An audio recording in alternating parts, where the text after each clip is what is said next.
If you're one of those people who thinks there's no landscape so beautiful that it can't be improved by the sight of your fellow human being suffering through it on a bike, you're in luck. Tourism figures here are up by a very select 112 this week. 16 teams of 7 riders on a 5-day all-inclusive package of teeth-gritting effort and breathtaking scenery. It's the Tour of Ireland. The 2008 edition of the Tour kicks off where last year's finished. Dublin is the starting point for just under 900 kilometres of what promises to be top-quality racing. South to Waterford, up through Thurles and Loughrea, and across to Galway.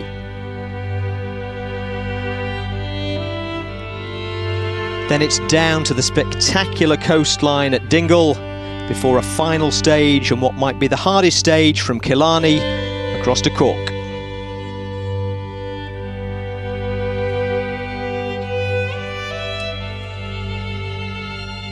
Now, this year's Tour of Ireland may be starting in the capital, but there's more to the choice of location than just the obvious.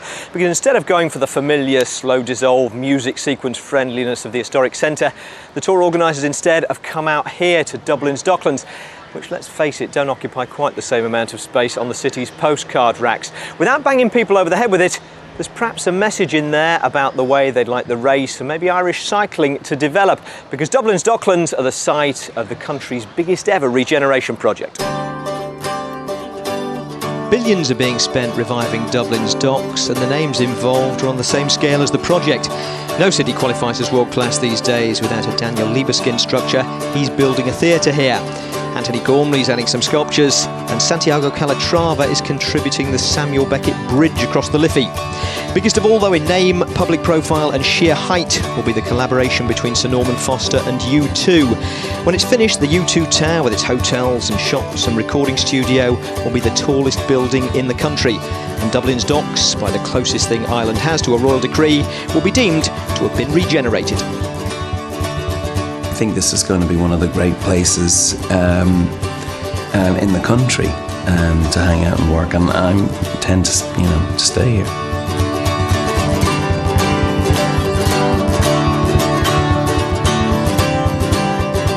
So there you go, Bono intends to stay, although he does reserve the right to keep his back catalogue elsewhere for tax purposes. But that's another story. If the Dublin Docklands are good enough for U2 and the cream of the world's architects, then they're good enough to launch this edition of the Tour of Ireland. And for a race in only its second year, it's got a very strong lineup.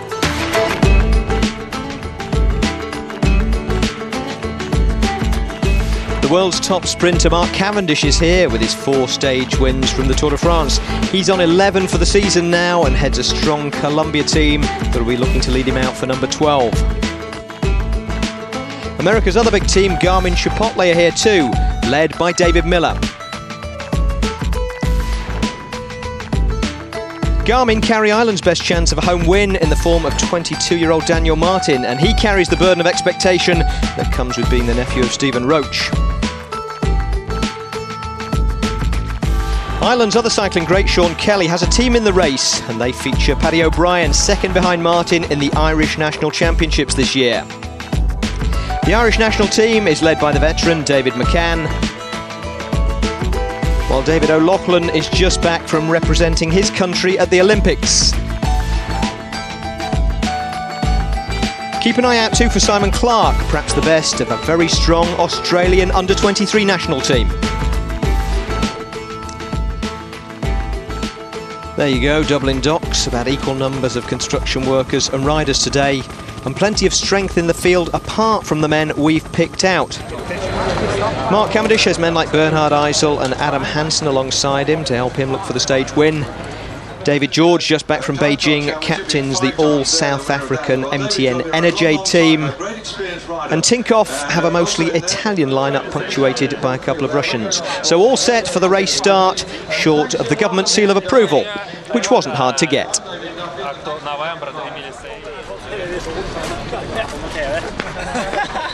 Well, Ireland is sports mad for a start. Cycling, as you know, has had a great history here. We've had the Stephen Roaches, the Sean Kellys, and indeed when I was growing up, the Gene Mangans from Kerry and so on. We're building on that, and indeed it showcases Ireland at its very, very best.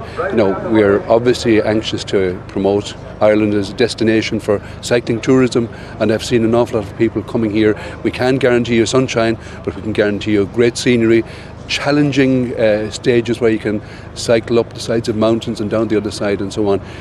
We're anxious to return, I suppose, to the glory days when we can again be seen to have our riders winning stages of the Tour de France and other major tours, and indeed bringing back some medals from the London Olympics in 2012. So one last look at the Liffey while the Minister repositioned himself for the ceremonials. And once the flag dropped, they were off. A neutralised zone as far as Dundrum, home of Ireland's great Tour de France winner Stephen Roach. And then the tour was underway in earnest. Let's get over to commentary now and join Paul Sherwen and Phil Liggett. So the Russian riders on the front, the Tinkoff team, and this is the journey they're going to face today, starting from Dublin, about a half-hour neutralised ride. Then we're on the open highways down to Enniscorthy and down to Rathdrum. Onwards we go to Shillelagh and Borich, where there's a special sprint, and we finish in Waterford right on the quays. It's a good opening day, Paul, because it's got quite a nasty hill on it, but just after midway. A very nasty hill, in fact a first category climb, and that's the climb of Mount Leinster, and it is a very rolling and undulating course today. I would say a course that's going to be very testing. Well, this is the climb up towards the Sugarloaf here as we join the action around 17 kilometres into the 192, the peloton more or less all together. I have to say they made a gentle start today, but they're right in the heart of the Wicklow Mountains here, and the scenery, despite a rather drab day, is spectacular. It certainly is. It's a great course for the riders. Just sitting at the back there was Dan Martin, the Irish national champion, but this is a move at the front end of the main field. Well, this is a top sport rider trying to get away off the front here as he gets through over the top, and that's Johan Coonan who's gone over the top of the climb. He gets 6 points. Trouble at the back here for Daniel Martin of Garmin-Chipotle. Paul, he's suffering from some form of food poisoning since he finished in the Tour of Portugal last week. Very sad, because this man won a great race just before the start of the Tour de France, and that was the Route du Sud, and we were expecting him to be a great challenger. He has at the moment one big challenge, Phil, and that's to get through today's stage. Well, you saw the result there. Mark Cassidy from Ireland getting second over the mountain. Bernard Eisel, the Austrian sprinter, in third. Sven Renders getting fourth. Now this is an attack by Australia.com and going clear. Adam Semple here. Well, this is a race here. They came here for the first time last year in the opening tour of Ireland, and they performed very, very well, particularly with Wesley Salzberger. And now it's Semple who's opening up the attacks of the day. Well, this team really is the team of apprentices for all Australian professionals. They race and they're based in Europe for the majority of the season, and they ride a lot of the great races on continental Europe here. They're trying to represent South Australia. I have to say, a lot of the professional team managers, Phil, they look at this squad to see who is the next wave of top Australians. Well, it's an interesting sponsorship. This South Australia is a government the tourism arm, and they've got themselves a professional team, and there's a move here now. It is coming from Martin Irvine, the Irish boy, on the Pazula team, and he's going to reach him too. So this is an interesting start to a series of attacks, I think. Well, this early part of the course, Phil, I have to say, does lend itself to attacking style of racing. You can see we're in a fairly wooded area, and the roads are very undulating, and it brings to mind the old adage in professional cycling, out of sight and out of mind. If a small group of riders can form at the front end of a race like this, they may well be given a certain amount of freedom. Looking at Irvine there, number 157, he looks like an extremely strong rider from the flatlands. Just in the distance there, you could see the main field. They've not given them that much of an advantage just now. Well, that's about the biggest gap anybody has opened up in this first few kilometres of racing here. We're around about 22 kilometres done, and Semple now, I think he'd be glad of that, because they're looking at a breakaway of 170 kilometres if they're anticipating seeing the finish at Waterford ahead of the rest. Yes, it's a long day to open up on, Phil. 192 kilometres in total, almost 120 miles of racing. These two riders now don't have to look over their shoulders. What they need to do is basically try and work together. You can see Irvine looking over his shoulders. That's a sign of a younger rider who's not quite so confident on the power that he's got in hand. Well, that's why he's not confident there. You can see the main field coming back. No, there's a little bit of a reaction coming from the field here. They did saunter away from Dublin, I have to say, but they've really turned the screw a bit tighter now. The wind has not been favourable, and it's quite a strong wind out there today, but what it is doing is keeping the rain away, and even the sun is beginning to peep through here. Now, as the riders pull away from Dublin, we're racing on this south-easterly course as we race down towards the home of Sean Kelly, in fact, at Carrick-on-Shore, but we won't get there today. We'll get to where the shore comes inland, and that is Waterford itself. And it looks as though they're going to be swept up here. Well, I'm just looking to see who's doing the main pacemaking on the front end of the peloton, because everybody realises this is a testing course, and I think once this group comes back together, Phil, we'll see the attacks continue, because I feel today that the best way for the main field to handle a stage like this is to allow a breakaway to go clear. Well, the Top Sport boys, and they're led by the former green jersey winning the Tour de France, Walker Plankert. He's their manager. We're doing a lot of work here to try and sort it out. Another move coming on the right-hand side of the road, trying to set themselves up, and this could be a move, Phil, for the next sprint point of the day. Yes, so they're racing here into this first on-post sprint of the day, and look at that. Mark Cavendish sweeping up there, just taking a few points at the sprint point. There's two riders just ahead of him there, Christophe and Bowler. Cavendish getting a 1 second time bonus though. And you never know, that could be very important at the end and might decide the next wearer of the yellow jersey, or indeed the first one. Now this is a new move here, and sat at the back is David George, who's come to Ireland via Beijing, where he represented South Africa in the Olympic Games road race. And again, Martin Irvine has gone into this breakaway, Paul, and the other rider looks to me as though it is Travis Meyer. Yes, another rider from South Australia, and they're looking for the move here this afternoon. There you could see the main field behind, but as you can see, this is a very twisty and tortuous route over these first few kilometres, and that may well give the advantage. At the back of the pack once again, Phil, number 12, Dan Martin, the Irish national champion, is not having a great day now. I spoke to him yesterday about how he was feeling, and in fact he realises that he's got to get himself through today if he's going to survive. Matt Wilson, a former Australian national champion, he's seen the advantage here, and while poor old Dan Martin is having a very hard time at the back end of the main field, Matt Wilson is actually getting himself across this leading group of three riders. Now he is a strong ally, and that will give an extra strong pair of legs to the breakaway. Well, that's a very, very good chase indeed. Matt Wilson's realised that this breakaway seems to be making progress, and before the train left the station, he's gone after it, he's hooked up, and that's give four very strong riders here willing to work right now, and that's Irvine, the only Irishman in the breakaway, up against two Australians and a South African, and the first reports are they are going clear.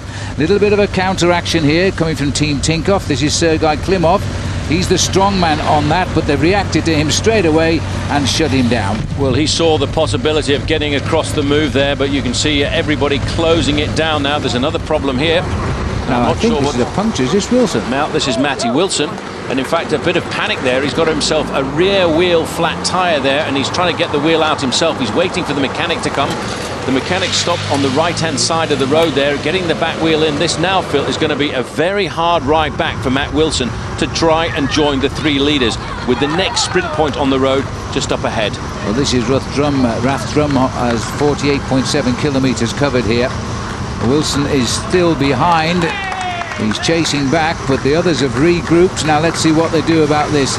Irvine is the rider in the middle of the group, best placed perhaps, as David George isn't a big sprinter.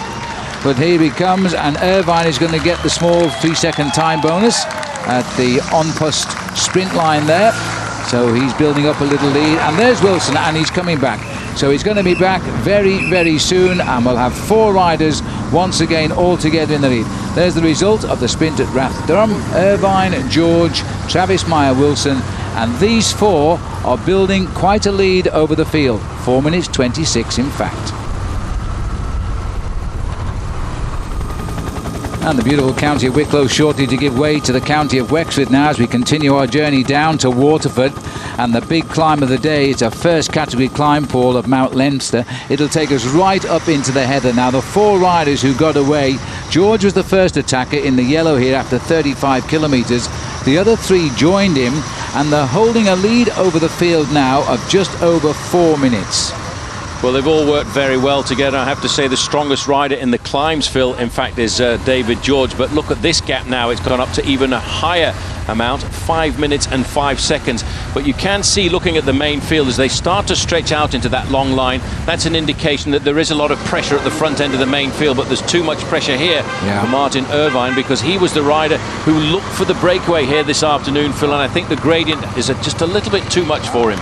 Well, he knows the roads better than the other three because he's the hometown boy, but I must say Martin Irvine has been attacking from the gun today, and he's paying the price a little bit here. This is actually at the very much the lower slopes of the climb of Mount Leinster. It levels a little bit, even goes downhill before we get right out onto the moors. But those three riders up front are pretty good climbers, and Martin Irvine here is probably going to slip back to the main field.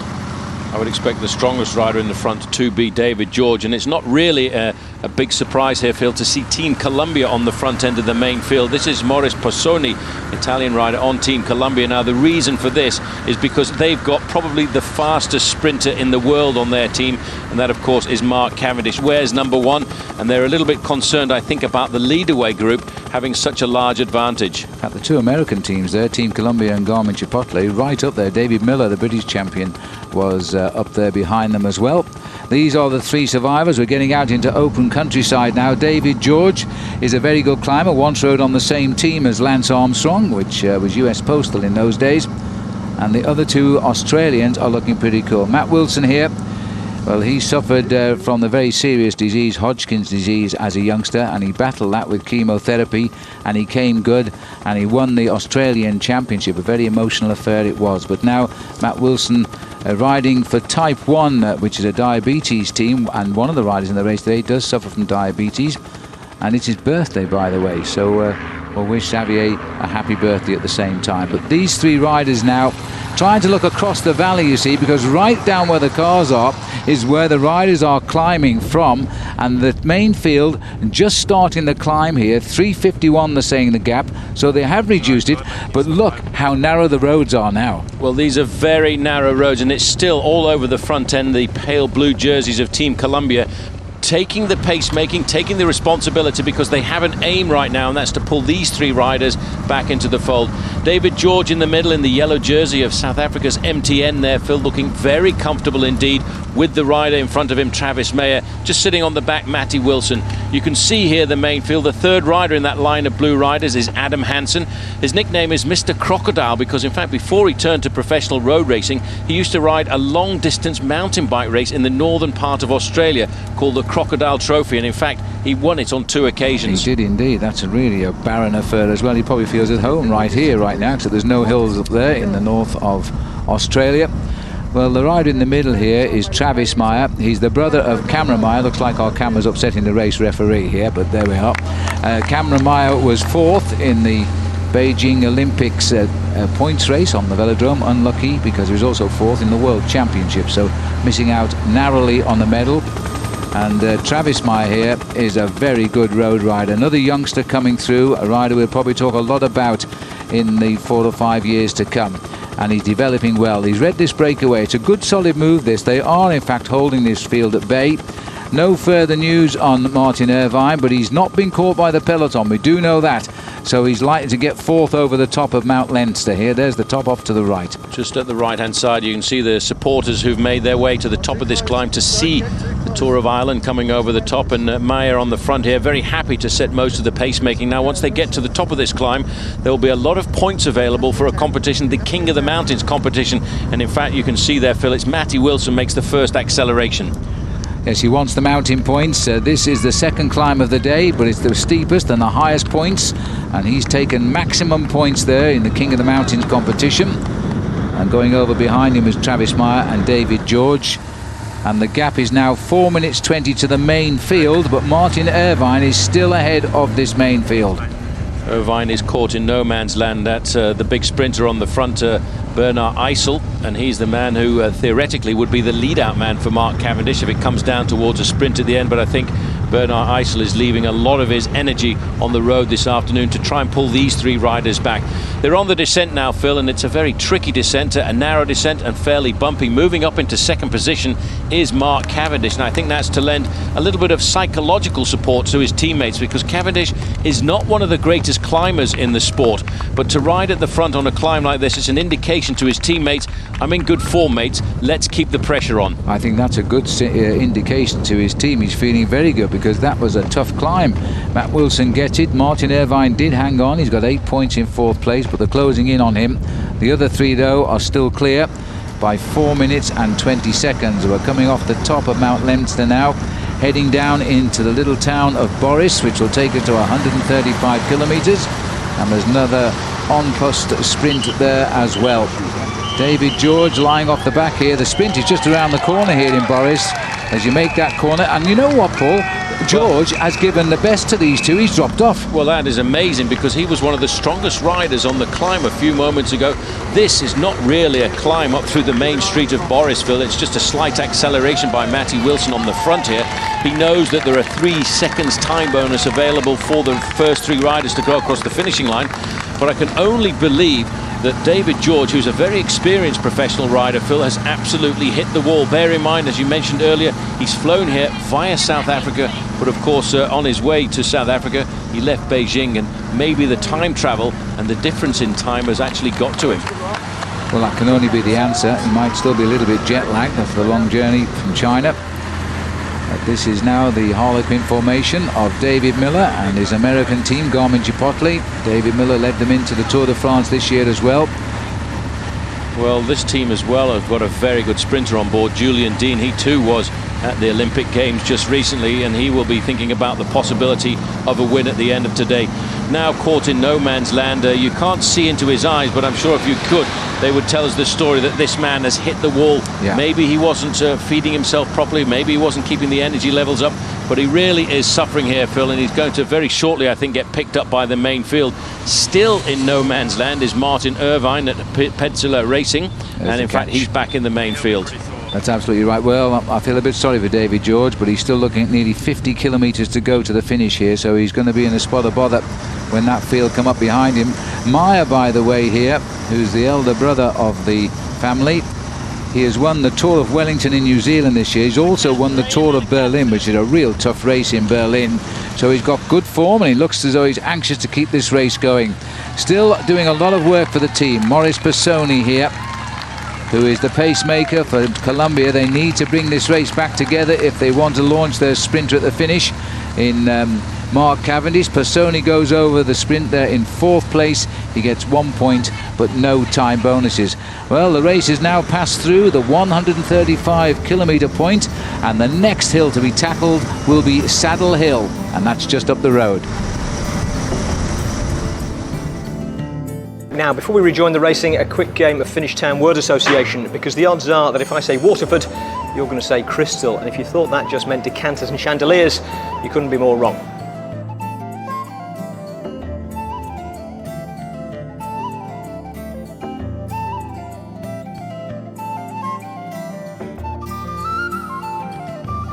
And once you've gone to all that trouble, you might as well have a crystal grandfather clock to chime the new year in. There are all sorts of bespoke pieces here at Waterford's. Oversized champagne glasses save all that tedious refilling during dinner, crystal harps, but the speciality here at Waterford is sports trophies.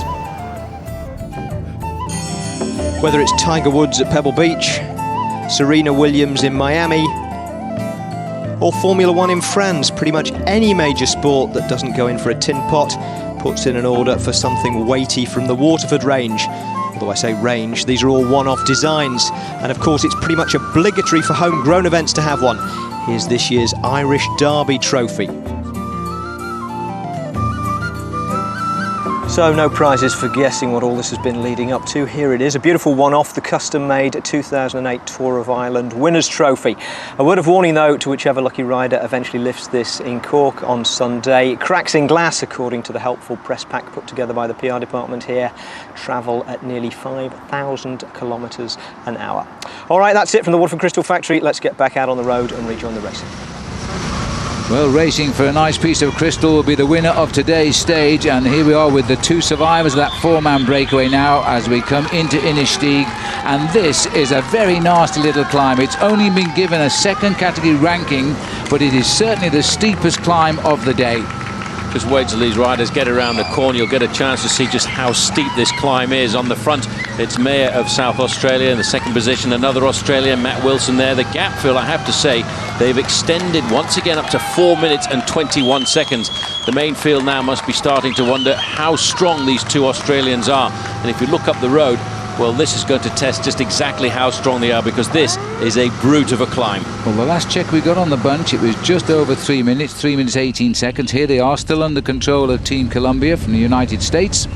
They're a team out of San Luis Obispo, back in California on the west coast of America.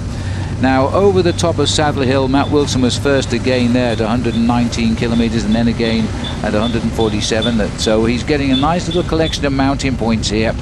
And I don't think his teammate, or not his teammate, but his countryman, Travis Meyer, will challenge him up here either. With the Irish flags flying, a nice crowd here. We're still on the basic lower slopes of this climb, but it's keeping these boys out of the saddle now. Now, whereas Meyer wanders at the European race circuit, Matthew Wilson at the back here, he races for Team Type 1 in the United States, where he's done most of his racing this year. He's had some very good wins. What's interesting, when you look at a lot of the Australians on the front here, Travis Meyer, like many of the Australians on the international circuit, Phil, they've got a great background in track cycling. The Australians for many years have dominated track cycling, while we go to the bottom of the climb for the main field. Another team lending a hand. This is Group Navigari on the front now. The reason they're coming forward to help the pacemaking is because they've also got a very fast sprinter, and that's Ruben Bongiorno. He will be trying to get himself over the top of this climb, because he's not one of the greatest climbers in the sport of professional cycling. As you can see, a number of teams now are starting to feel that they've got to put the pressure on if they want to pull back those two leaders. Well, the top sport team, these riders in the blue and yellow, have put four riders have come to the front here, so they fancy their chances on the hills. This is a Belgian setup, and they're not normally interested in the big climbs, but they're willing to do some work here and try and close this gap down. 3:18 the gap. Not sure if you just heard that from Bernard Eisel in English, talking to the riders from the Belgian team, saying just take it easy, meaning they want to try and keep the main field together, because they know if they can go over this climb field as a group of riders, then they can organise the chase once they've gone over the summit. The two leaders now are starting to weaken a fraction. You can see Meyer bobbing his shoulders a little bit. That's looking for a little bit more energy to try and keep those gears ticking over. These riders got into this breakaway early on in the race, and their hopes of survival are getting over the top of this climb with still about a 3 or 4 minute advantage.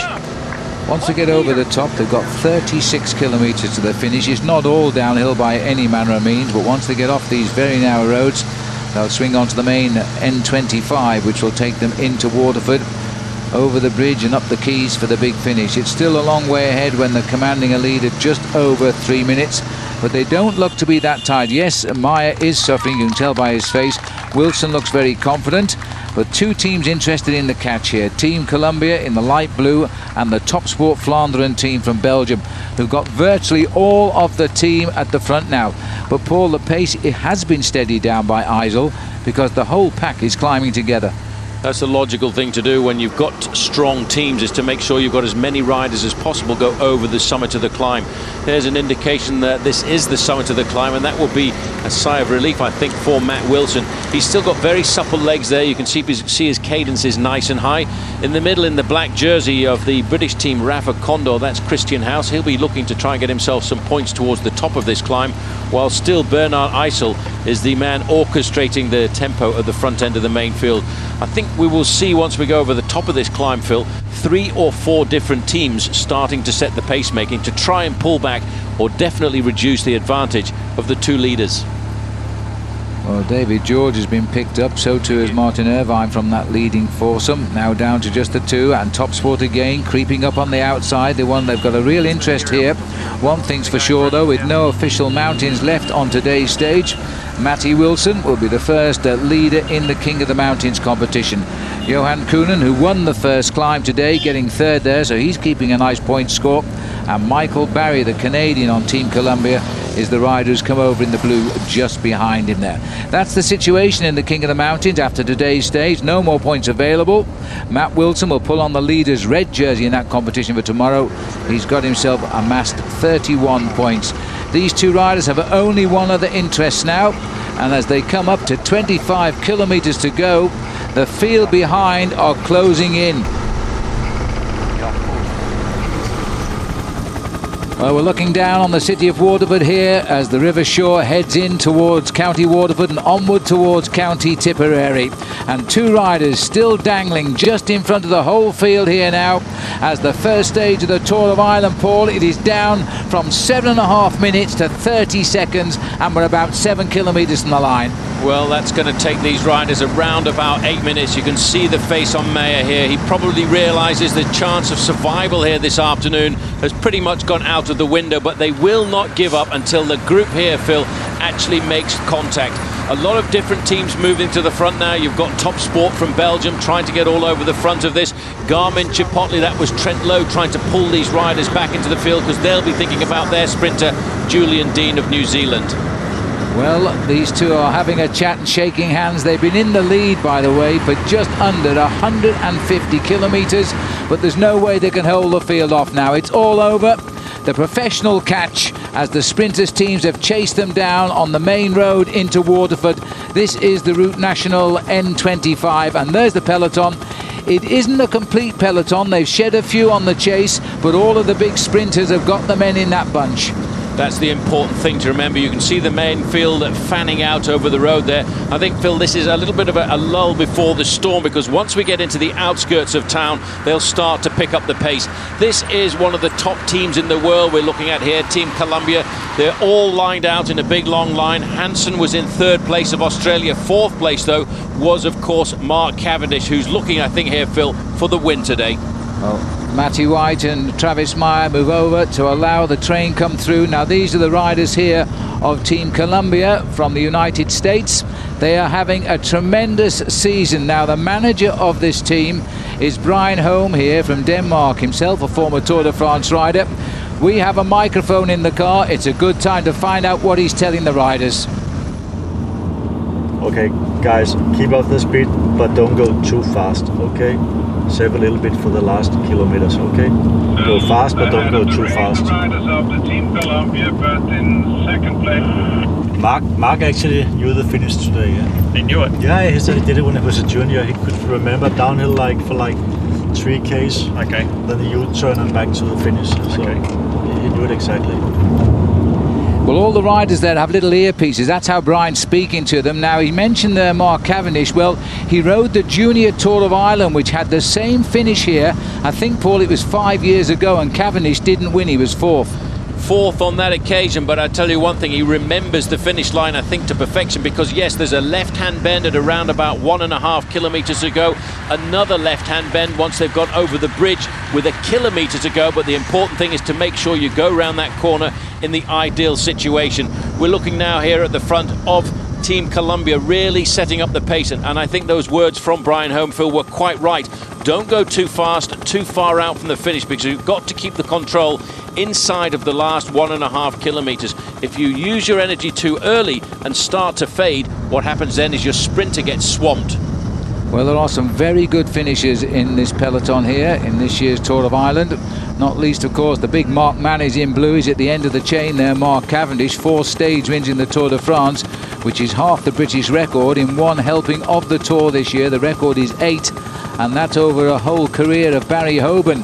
And Cavendish now coming back off what is to him a great disappointment in the Olympic Games. He was the member of the team who didn't get a medal in the Madison Championships, and he's very bitter about that. But here comes the field now, and there's other riders trying to get in on the act. They're trying to break up the train here from the Blue Boys. Well, the green jersey, Phil, just behind them, those were the teams of Navigari, and they are looking after them and Ruben Bongiorno. This is Mark Cavendish. You may well recognise that face. We saw him go across the line, as you said, on 4 occasions in 1st place in the Tour de France, but a little earlier in the year, Phil, he went across the line twice in 1st place at the Giro d'Italia. Dan Martin there, still suffering at the back, but Phil, at least he's in the main field. This is the first day he's worn his National Champion of Ireland's road race jersey there. and he isn't well. He's done very well to see the finish today in this group rather than be tailed off. There are quite a lot of riders who are tailed off. Now Cavendish knows it's all down to him now, back with the team after his trip riding for Great Britain in the Olympic Games. And it's now down to him to try and win it, because he is the sprinter. They are the riders being paced the line. Adam Hansen, the big lead-out man from Australia, is just in front of Mark Cavendish. I did notice behind him, though, Magnus Bagstead was there. Now he will be looking after Julian Dean. Julian Dean, the national champion of New Zealand. You may well spot him. Look for the black and white jersey of the Kiwi national champion. Now there are 5 riders from Team Columbia, and then the 5th and 6th position there are the last 2 riders who will lean out. There you can see is Magnus Bagstead with Garmin written on his jersey. Just behind him is the black and white jersey of Julian Dean. Dean is a great sprinter, and at the Tour de France for many years he was the pilot fish, of course, for the big man from Norway, Thor Hushovd. Former pink jersey leader of the Giro d'Italia, Marco Pinotti, now doing what he can do here, and that's lead out from afar. We're on the main road, but it doesn't stay like this all the way into the finish. It gets quite narrow. They've got the central reservations. It can be very precarious as they go downhill to a hard left turn over the river, and then another left turn, and then it's exactly 1 kilometre to the finishing line. So you've got to hold your position here if you want a chance. And you know, Paul, this is not anything like the whole field here. It isn't. We've left a lot of riders behind at 4 kilometres to go, which is around about 4.5 minutes at speeds like this. These riders know now they've got to keep control. There you can see Mark Cavendish in 4th position there, 5th position of all the riders of Team Columbia. Right on his wheel, though, is the blue and white jersey, and that is Magnus Bagstead. Bagstead is trying to keep his Kiwi sprinter Julian Dean right at the front end of the main field. But Team Columbia, the teammates of Mark Cavendish now, Phil, are keeping one thing in their mind. Keep the pressure up, keep the pace up, because they do not want him to get swamped by riders coming up around him, and that causes great confusion in a finishing sprint like this. Well, we've swung off the major part of the N25 now. We're heading down into the city here. It'll get narrower than this, and Bagstead here is still trying to look after the man who had a beard last night, and he's still got a sort of beard today, the champion of New Zealand, Julian Dean. I almost walked past him in the hotel. But he had a very good end to his Tour de France. He was getting better every day with his top 10 finishes. Now they split, you see, because of the central reservations. This is the precarious approach. It is all downhill now before that hard left turn to the river.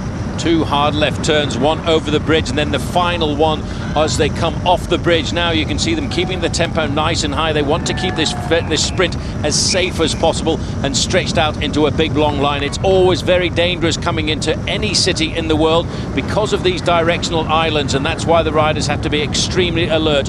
And in fact, they create hand signals trying to warn riders behind them, watch out, there's something in the road. Well, they didn't know which way to go there. They took a sight line on that central reservation marker. They finally split up on it, and now we've got 2 races now, a bit like the derby on both sides of the rails here.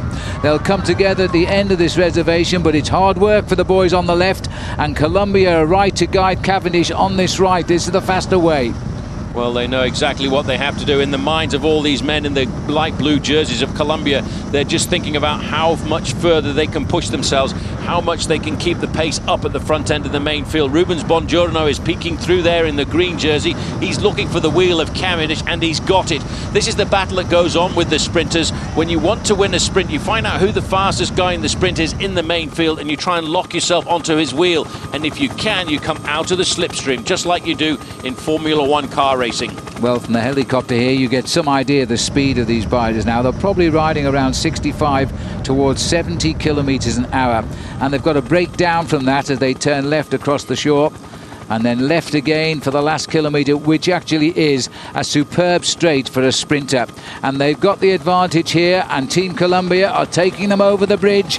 There'll be another left turn. There's a lot of sprinters lost position there, but Cavendish hasn't. He's still locked into his team. There's the kilometre banner. The white banner there, when they make the next left-hand bend, will be 1,000 metres to go to the finish. And from that corner, Phil, they can actually see the finish line. Still Columbia very much in control. In 4th position now, Mark Cavendish is there waiting for his moment to make the move. His teammates, you can see them all over their machines now. A man has just swung across there to leave it up to the last two men of Team Columbia to keep the pace nice and high, to try and set up the sprint for their man Mark Cavendish. But their sprinters, Phil, all of the other sprinters are queuing up in his wheel. They're all trying to sit on Mark Cavendish. You will not come round Cavendish. You've got to hit him before. Backstead trying to take Julian Dean through. Puts his head down now. Watch the left of our picture. The final lead out by Adam Hansen. Cavendish is tucked right in there, but he's there. Now he isn't. He's out. And it's time to fire the missile. He looks across the views, challenging him. Boy, Jean-Paul Van Poppelson is up there, but Cavendish is eating them alive. Dean is going to get second, but he was never going to get alongside Mark Cavendish.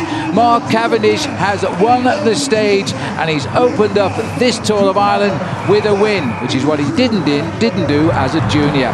Just look at the speed of this man. I don't think anybody's got the answer here to legs like that. Was there a time when you thought the breakaway was going to stay away? No. We had it under control. We were riding with Garmin, and then more teams were riding at the end. We were strong enough to keep it, you know. We didn't really want to keep it for the sprint, we just wanted to control it for GC. But as it happened, it came down to the sprint, and yeah, I was able to finish it off. You know, the lads rode full gas the last 20k, and no one could come around us at the end, so that was really good. A frustrating Olympics for you, really. A long wait for the Madison and then nothing to show for it at the end. Is it nice to get back out on the road? It's hard, really, you know. My form's not so good. My head's a little bit gone. I'm a little bit depressed after the Olympics, you know. Obviously, I finished the tour early. Took a lot of time out to prepare for that. And to sit there and then come away with ninth, I was majorly bitter about it, you know. So, you know, it's nice to come back, race with the guys again, you know. Such a superb team, such a superb bunch of guys. I was so happy to get back and ride with them, and we're back to our winning ways. And here's the way he won. Cavendish from Garmin's Kiwi, Julian Dean in second, then Norway's Alexander Kristoff and Boy van Poppel of the Netherlands. Belgium's Kurt Schroeder split the British brothers and rival team leaders Dean and Russell Downing. Of the other names we're keeping an eye on, Ireland's Dan Martin finished safely in the bunch on the same time as the winner. Australia's Matt Wilson was in there too, having been out front for most of the day, but there were big time gaps, few bigger than for the man who started the breakaway. David George eventually rolled in nearly 25 minutes down. Well, take out his unhappy two-week track holiday in Beijing, and it's been uninterrupted success for Mark Cavendish. Competitive win number 12, one better than last season. And this being stage one, it gives him the race lead, with the order across the line in Waterford providing the rest of the top places. Now, this is one thing Mark Cavendish didn't manage in France, a stage win that gained him the yellow jersey. In all other respects, it might as well have been July. Mark Cavendish coming across the line in first place. It could have been Waterford Sul de Loire. Well, it was just fantastic to see it. I mean, he is now one of the great riders in the tours, any of the tours, and after his performance in the Tour de France, fantastic for the Tour of Ireland to see a big name like that. It's almost like a seal of approval if you needed one.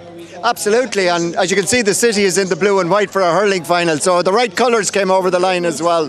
A little did I think, looking at Mark a couple of weeks ago back in Beijing, I'd be seeing him here on the streets of Waterford, so fantastic organisation for the Tour, fabulous start. And how much does the Tour mean to Ireland? It means a huge amount. I mean, we're trying now to rebuild the Tour, I think, after the great days of Sean Kelly and Stephen Roach. Cycling is a very important sport to us, and it's a big issue for tourism as well. And I think all we do is look at the thousands of people out here today.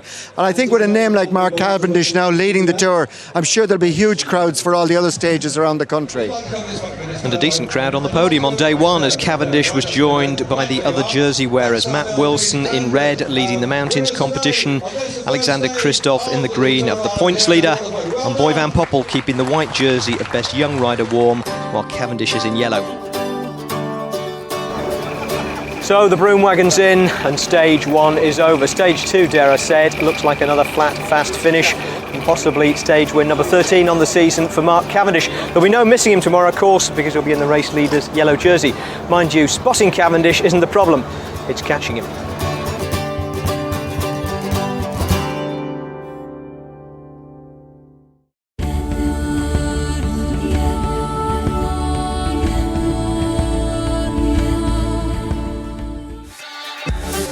So win number 12 of the season for Mark Cavendish, and yellow jersey number 1 of the Tour of Ireland, a jersey that's not going to be easy to get off him. Yeah, already thinking about tomorrow really, we've got yellow jersey to defend. I don't think I can defend it to the end, but I can defend the next couple of days anyway. Again, good ride today, guys. It's about getting back to business, getting back to doing my job. My job isn't riding Beijing. My job is to ride professionally on the road. So we've got to get back to that, and yeah, what a way to get back to it. Well, we've got the benefit of an expert opinion on Mark Cavendish here at the start. Irish great Sean Kelly. Sean, he looks unstoppable. Yes, well, he's proved it right through this year. In the beginning, of course, in the Tour of Italy, winning magnificent sprints, but there was always that little question mark. Tour of France finishes are different, much more contested, but he proved it in big style, winning 4 stages. And just the question is, how far is he going to go from here? How many stages in the Tour of France, in the big races, and also in the big classics? I think he's a rider capable of doing something in the future years. What about this race? He says he's not interested in the overall, he just wants stages, which is all a sprinter's really interested in anyway. But if he keeps winning stages, he might end up winning the race. Well, I think it will be difficult as you go further into the race. The final 2 days, Saturday and Sunday, are going to be difficult for Mark. He's had a very difficult season. I think he's also a little bit tired.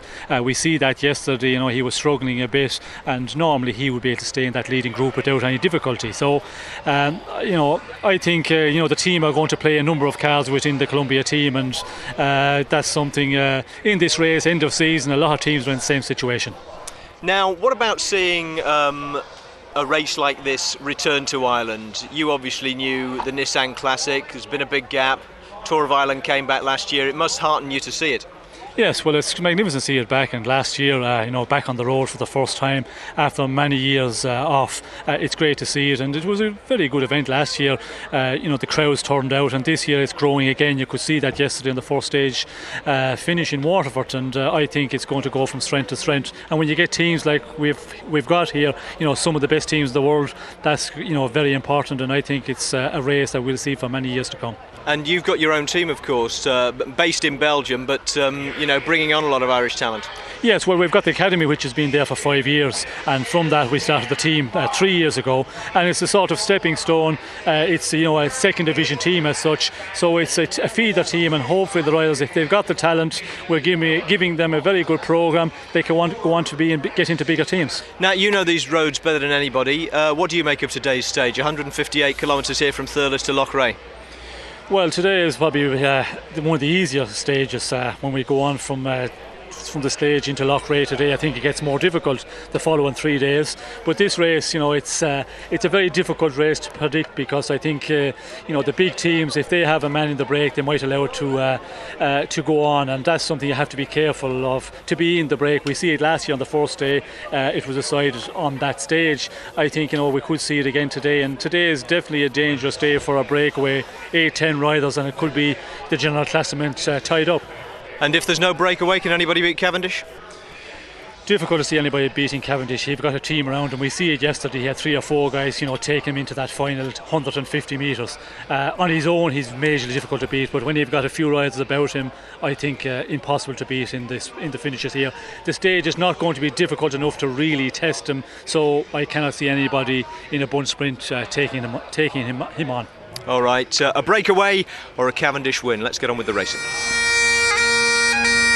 After the local pipers made sure everyone's fully awake, that is. Now, the good news for local hopes was that the Irish champion Daniel Martin, struggling as he is with some kind of bug, nonetheless signed on this morning, along with his team leader David Miller. It's not as simple as just signing on for Mark Cavendish, though. Being race leader brings with it all kinds of protocol obligations. Some he's perfectly amenable to, some he's not, like requests for interviews just as he's about to get on his bike and start his day's work. So, Cav's fully concentrated on the task at hand, that's good news. There's a fine drivel over Thurles to start the stage, but Sean Kelly has personally guaranteed sun for later. Let's join commentary with Phil Liggett and Paul Sherwen. Thanks, Gary. Well, there are 108 riders surviving on this second day of the Tour of Ireland. Mark Cavendish is best of them all, just a 4-second overall lead. That could change on the long road today from Thurles down to Loughrea. Little bit of drizzle in the air at the moment, but the forecast for the rest of the day is getting better. A difficult testing day once again for the riders. Phil, very narrow in a number of parts. Mark Cavendish in the middle there, looking quite resplendent in his yellow jersey. His lead-out man over on the right-hand side, Bernard Eisel, a study there of the front wheel. There's the Irish national champion, Dan Martin. In fact, the nephew of Stephen Roach, who won the Tour de France, Tour of Italy and the World Championships in the same year back in 1987. Tough day for Dan Martin yesterday. He's suffering from some form of intestinal virus. Well, he got through it. Let's hope he gets through this one. There's the route for you. 2 early third category climbs. That clears the hills for the day as we run down to flatter parts when we get down to Loughrea, and immediately, and not surprisingly, attacks from the gun here. And it looks like we've got 6 riders trying to get clear. Very rapid start here. We've got just tagging on the back there, Fredrik Eriksson of Team Petzula. They've got a slight gap over the front end of the main field. It has been a rapid start, but you can see the main field, Phil, are not giving out too many tickets at the moment. And there's a rider trying to get across here from Top Sport Vlaanderen, the Belgian team in the Tour of Ireland. And that's a very serious effort there. It looks to me like it might be Martin Neyens who's getting across the gap, and he's made the gap, and the sun has come out at the same time. Now, the feature of the whole day of racing today is it's on these very narrow roads and going in a most direct route down towards Loughrea, but once we get there they'll go out on a 16-kilometre finishing circuit to come back to the same finishing line that they will see with those 16 kilometres to go. And this looks like an MTN Energade rider coming across from South Africa. Very difficult to get away early on, Phil, because in fact the riders starting the day with a bit of a headwind, but once they get out a little bit further on to around about 30 kilometres, they'll pick up a tailwind and the race will start to get a bit faster. That looks like the South African rider Kevin Evans trying to get onto the back of this group. We're now looking at a 6-7 man group starting to form at the front end of the main field. Well, this is the sort of group you want in these early stages, because a long way to go. You need a few pairs of legs to keep you there. The first hill of the day will come at 28 kilometres, the climb of Mahaslev, and these boys trying to get there first. There's the full lineup for you. Sergei Klimov of Russia, Martin Neyens, we saw him come across, Stephen Gallagher, Kevin Evans, Thomas Rabu, Fredrik Eriksson is up there as well. So 7 riders clear and out of sight. Got themselves a reasonable gap here, and it's quite nice in a race like this, Phil, because it's nice and forested early on. It's protecting the riders from the headwind that they would have if it was open fields. The rider in the yellow jersey up to the front of this group is Sergei Klimov. He's actually coming back from Tigov Credit Systems. He in the past was a very good track rider, but now, as many of the top endurance track riders are doing, they're trying to convert themselves over to the road racing section of the sport. I guess that's where the money is, if they get to ride the Tour de France, of course. And just looking here at the back of the group now, Stephen Gallagher of Ireland for the on-post Sean Kelly team. And looking as though, although they are working together, that field is coming right back into play here. So we've got the field rejoining here, and that's going to put all 108 riders back in the field. Evans here, moving off the front. And they haven't really, this is Daniel Martin here, looks though he's getting prepared to get rid of that racing cape from the Garmin Chipotle team. Now we've put a microphone in the Garmin Chipotle team car today. Driving the car is their Australian sporting director, and that is Matt White. Let's see what he's got to say back in the car. How is it, mate? Is it the same as yesterday? You just feel bad at the start like yesterday? I was empty, just got nothing. No power at all. Okay. You see how it goes these next couple of Ks. If you get dropped, again, man, just stop, man. I don't want to put you in the locker for Britain and the world, all right? If you're done, you're done. It's no problems, all right? Just get up there, come in. If you can stay on, stay on. Otherwise, we'll shut it out and jump in the saggy. It's a shame that, Paul, but it looks like his problems of yesterday. He's come home from the Tour of Portugal, and he said any other race he wouldn't have started, but Daniel Martin's Irish. He's the Irish champion. He's felt obliged to start this race. But if you want my personal opinion, Paul, I think he's not going to see the end of it now. Well, not really. We're looking here at a lone rider starting to move off the front. This is Fredrik Eriksson. I might just need to translate a little bit of Matt White's Australian there. The saggy, by the way, is the sag wagon or the broom wagon, which is the wagon at the back of the race, which picks up any riders who abandon. That's a tough thing to have to do in a bike race like this, especially when you're racing on home turf. So fingers crossed for Dan Martin over the next few kilometres. Well, there's the Columbia team all looking after their man in yellow, Mark Cavendish. The rider who slipped away on his own by the look of it now is Fredrik Eriksson. He's a Swedish rider, and he's gone clear at around about the 12-kilometre point, so 146 kilometres from the finish. That's a tall ask, and he's on his own right now, and I don't think that's going to worry yet the riders from Colombia. Fortunately, we're skirting around the side of this hill as we start to climb Mahasleeve, and that's about where we are at the moment. And Ericsson, because he's only one, I guess, has built himself quite a lead. A big gap there at 3 minutes and 40 seconds. He's actually a very strong rider. He's been signed up by this team as an apprentice at the end of the year, and that's very often what happens with professional teams. They sign up a rider for 3 or 4 months to see whether they want to give him a fully fledged contract. And in fact, this rider is used to riding on his own, Phil, because in fact he was second in the Swedish National Time Trial Championships. Yes, so he's obviously very strong, and he's a very young rider as well. So a good future if he can prove to the professional teams he's worthy of a contract for the year 2009. From the 1st of August, it's open day. You can sort of sign up riders and give them a shot. Well, this is the climb now of Mahasleeve, and the good tempo riding. It's not a viciously steep climb. It's only been given a 3rd category. Bernhard Eisel here, the Austrian rider. He's normally a sprinter, but his part on Team Columbia these days seems to be a very good workhorse, or as we call them, domestique. You can actually see the speed of Team Columbia here. They really are turning out a very rapid tempo at the front end of the main field. Now, if you're sitting at the back end of that group field, you will be in all kinds of agony. This man, however, if he wants to win the day as a lone rider in front of a group like that, Fredrik Ericsson, I think, needs to build himself up an advantage of between 7 and 10 minutes in the hope of surviving.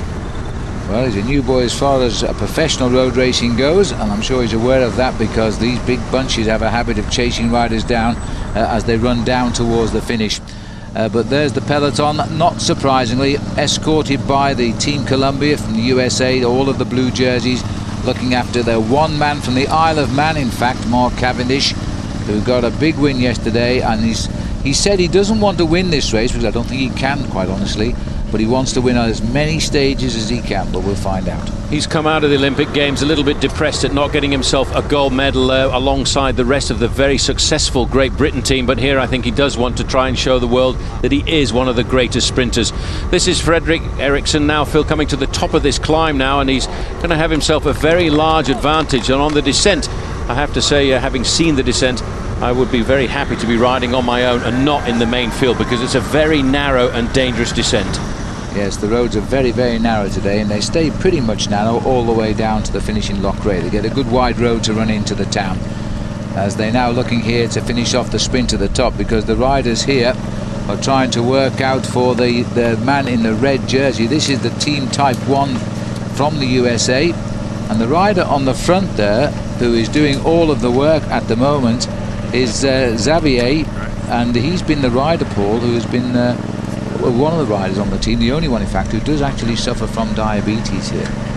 Well, they're all working for that man there in the red jersey. He's the leader of the King of the Mountains classification, Matty Wilson.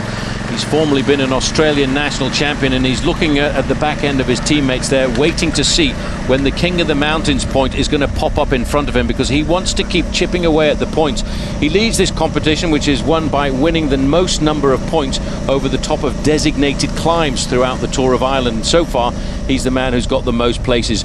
But with a long breakaway off the front end of the main field like this, he needs to make sure that he picks up all of the points that are left behind for the main field. Well, I must say that this team has locked this up at the front here. Good high pace making.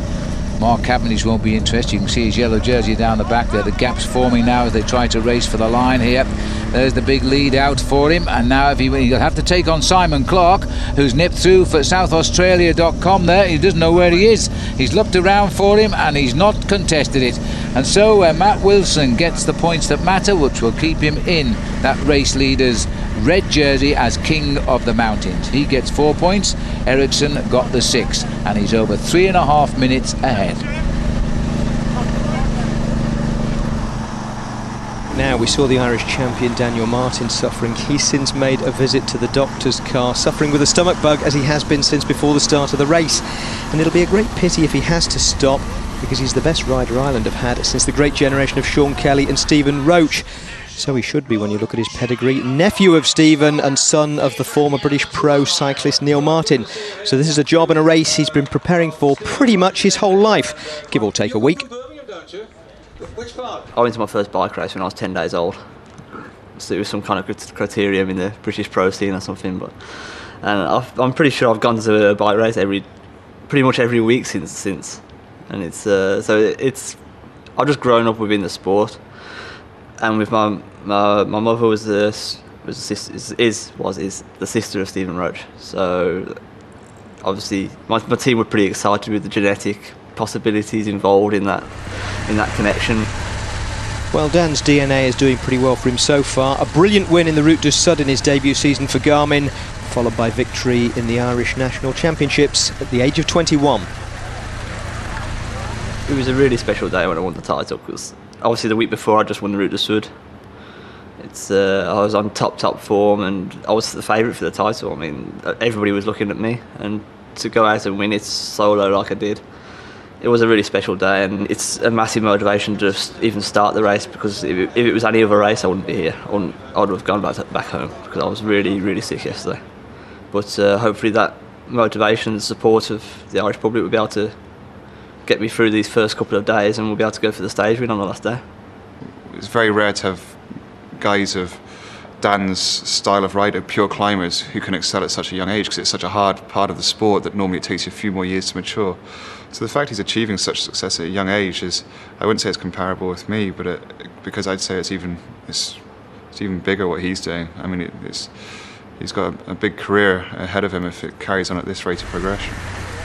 So after the long lull that followed the retirement of Sean Kelly and his uncle Stephen, it looks as though Irish cycling might finally have a rider capable of tagging onto their glittering back wheels. And forget the way he sounds and the birth certificate that says Birmingham, he's Irish by maternal birthright and choice. I've got an English accent. I'm not gonna. I know it's not too obvious, but I'm not a true Irishman, but I get treated like I am, and it's just, I've got to say a big thank you to the Irish public for that.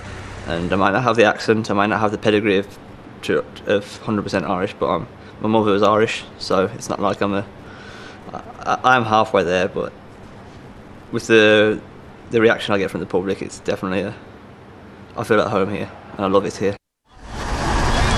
Well, he's certainly having a good season as well, but not today, I'm afraid. This is Dr. Steve Curtis here, still talking to him, Paul.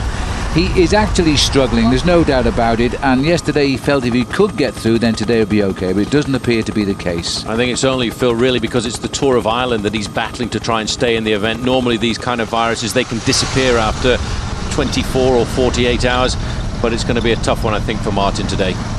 This is Fredrik Eriksson. He got away at 12 kilometres and seems to be enjoying himself at the moment. And why not? He's built himself a lead now of 5 minutes and 20 seconds. Not bad.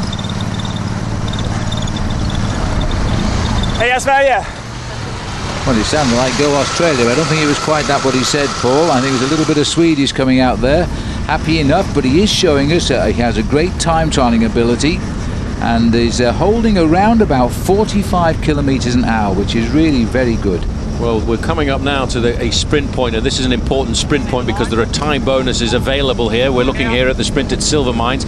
That's David Miller on the left-hand side there. He's trying to lead out his man, Julian Dean. Julian Dean in the black and white jersey. On his wheel is the man who is the fastest man in the world right now, and this, Phil, is why. Well, look at this. Cavendish is taking on the champion in New Zealand, Julian Dean, and making it look easy again. A repeat of yesterday's finish there. Eriksson going through well clear. Cavendish getting another 2-second bonus over John Van Eerden, who was given third place on the line. So a good result, but that 2-second bonus now gives him 6 seconds overall lead. Of course, this man is the leader on the road because he's riding 5 minutes in front. Just looking at the way he's pedalling, he looks very comfortable. He's not showing any signs of weakness, and this part of the course will suit him. The fact that he's out of sight and out of mind will allow him to extend his advantage, and that's what he's doing here at 5 minutes and 55 seconds. He will start to be ringing alarm bells in the main field, Phil, because a lot of these professionals won't really know how good he is. Well, the red sign on the left indicates the start of the last climb of the day. We're only into 50 kilometres cover, but this is Tuntina. And the peloton still being escorted here by the boys from Colombia, and Cavendish doing the job of the sprinter. He's picked up that 2-second time bonus at Silver Mines. Well, I have to say Team Colombia are announcing the colours here, Phil, because they obviously want to keep their man Mark Cavendish in the yellow jersey for as long as possible. I don't really believe Mark Cavendish can win this race because the last 2 days of the Tour of Ireland are very difficult, and I'm not sure that Mark Cavendish can actually drag his body over St Patrick's Hill on the final day in Cork. That is going to be a very difficult finish to this bike race. Here you can see, though, the lone leader is still surviving. Fredrik Eriksson coming to the top of this climb. Again, he'll get maximum points on the day over the climb here, but the big battle is going to be a little bit further back in the main field. And that's where Dan Martin isn't right now. The champion of Ireland has slipped off the main field. It looks like he's searching for the doctor's card again there. Well, he is ill. This is Ed Beeman's Team Type 1 squad here, doing all the pacemaking. The pace tempo has been good enough to pull a little group clear of the field, and they're trying to help their rider in that red jersey, Matt Wilson, the former Australian champion. He's leader in the King of the Mountains. He was second and best of the rest on the first climb, and this is the last time he'll be called in today, so I guess another second place is on the cards. Well, right behind him, the yellow jerseys are on the shoulders of the riders from South Africa's MTN team, and that's David George. He was in the breakaway on day one, and he will be looking for points too to try and raise his level in that King of the Mountains classification. You can see what a small road this is, a very difficult road to organise a chase at the front end of the main field. I think the main field have given them their advantage because they know, I think, Phil, that these riders will sit up once they've gone past the top of the climb. Yes, it's a battle for the points. That backdrop looks very two-dimensional, doesn't it? As if somebody's holding up the mountains behind the riders as they come up the climb here. There's the lead out by the teammates, and that's Aldapi Moises, I think, who's taken him up to the line, let him go through to get the points. So, another good day for Matt Wilson. There's no more hills now on the road to Loughrea, and he's got himself all the points he needs in the bag to keep that red jersey at least until tomorrow, when we will start a race based on Galway. But no worries for Fredrik Eriksson at the moment from Sweden. He's got a very big lead over the main field, but news reaching us, though, that one man now is out of the race. Sadly, the national champion of Ireland, Dan Martin, has retired, but the race goes on.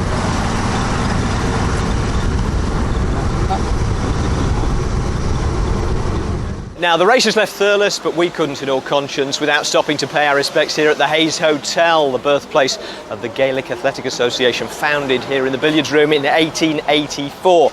Or to give it its full and original title, the Gaelic Athletic Association for the Cultivation and Preservation of National Pastimes. The pastimes in question being hurling and Gaelic football.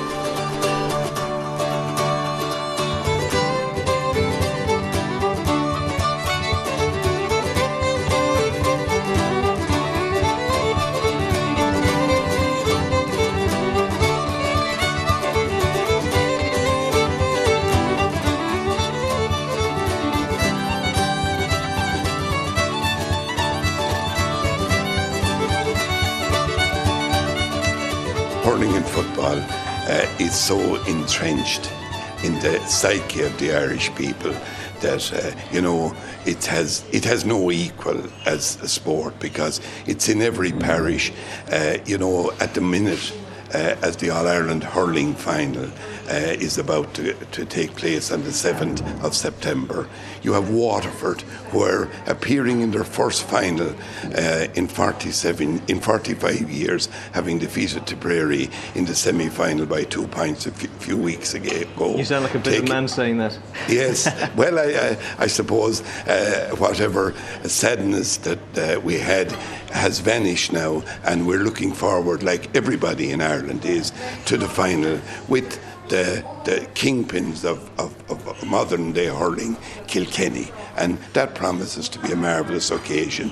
And every man, woman and child in Waterford and in Kilkenny will descend on Croke Park that day, where you'll have 80,000 people there supporting what we hope will be a marvellous occasion, marvellous Irish sporting occasion. There are a few things that popular that can hold out against the forces of commercialism. Could you ever see a day when hurling and Gaelic football became professional? Well, there's no room for professionalism in the GAA, because it's so much entwined in every facet of life, in the parishes of every in every county, that we wouldn't in any way be able to sustain professionalism and to defeat really what the GAA really stands for. So much part and parcel of every club and every county of Ireland. No, there's no room for professionalism in our sport. Well, there certainly is in cycling, and we're heading now to Loughrea, the Grey Lake there. Very good for fine trout fishing, by the way, as we're now heading down to what would be, once we're through the town, a 16-kilometre circuit, taking us back to the same finishing line, which Ericsson is now looking for here, because he still has a lead, Paul, and he's been out front since the 12th kilometre. Well, his lead from a maximum of 5 minutes and 50 seconds is now starting to crumble to a minute and 20 seconds. And I think the sad thing for this young man, Phil, is he's got a lap to go of 16 kilometres or 10 miles of racing, and still all over the front end of the main field. It's pretty much the same team, the pale blue jerseys of Team Columbia, trying to pull that man back to set something up for Mark Cavendish at the end. Well, they're the workhorses. Let's go back to Portumna, because this is where they pass through at the end of 109 kilometres. An important sprint for Julian Dean here. He was best of the rest behind Ericsson, so he got himself 2-second time bonus. Christoph in the green jersey got 1, and Mark Cavendish there got no seconds. He was only 4th. So that's an interesting result. Now, it's all about these small sprints. There's one more to come, and let's find out what Matt White has got to say there to his team. Alright guys, in under 10 kilometres we're coming up to the third and final sprint of the day. These bonuses are much easier to get than the bonuses at the finish. Julian's in second overall behind Cavendish, so let's look for these time bonuses on the first time across the finish line. And then we have a 16 kilometre circuit, nothing too technical, and the last kilometre is dead straight running, guys. So it's dead straight, fast running to the finish today. Well, he's referring there to Julian Dean, of course, Paul. He's done well. He's got that 2 second. He's going to hold on to second place overall, but he'd like to win this race and get himself that yellow jersey off Cavendish. And Matt White was absolutely right, Phil, because in fact it's a lot easier to get time bonuses at the intermediate sprint points, because there are a lot more sprinters going for the final sprint at the end of the race.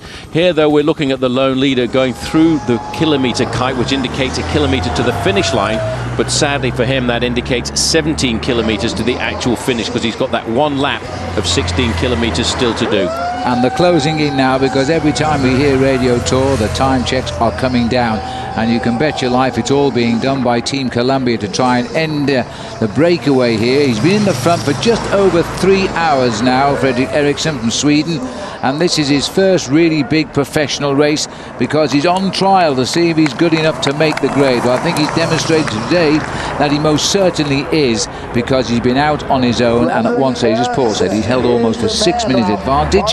He gets a chance to look what the finish will be like in about 20 minutes time, but I don't think he'll be in front by himself then. Well, it's a good point you raised there, Phil, because the important thing about making a breakaway like this for a young rider is all of a sudden the team managers will sit up and say, yes, this guy is extremely strong, we can bring him into our squad and maybe develop something and bring him into one of the top professional teams like the teams we're looking at here.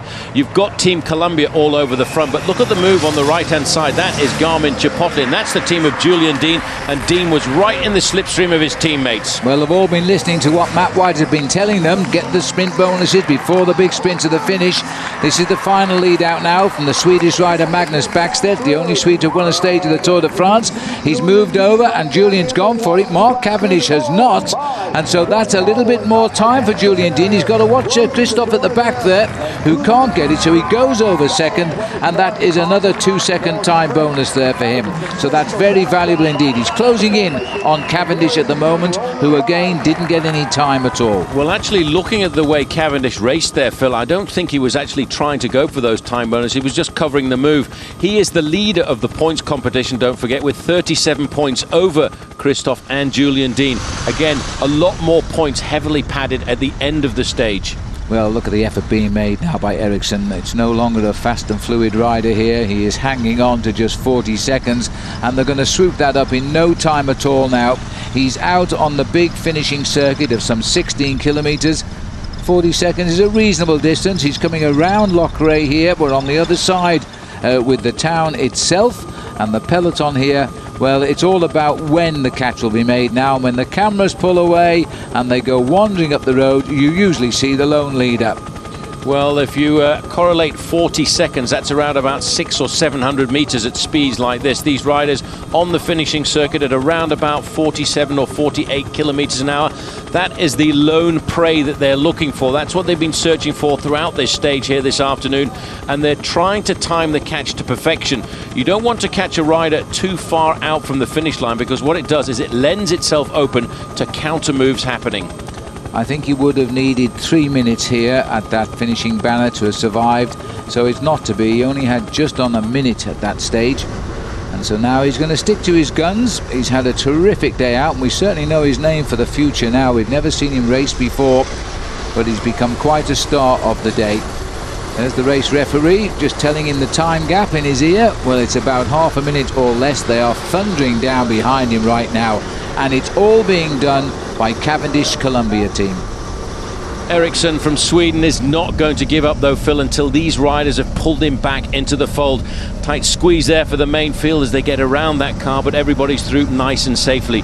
It's amazing the work that's been done on the front end of this main field by Cavendish's team. They obviously have complete and utter confidence in their man from the Isle of Man. Well, the tactics have been the same both days by Team Columbia. Yesterday, of course, they were chasing everybody down to try and get Mark Cavendish the stage win and the yellow jersey. That was successful.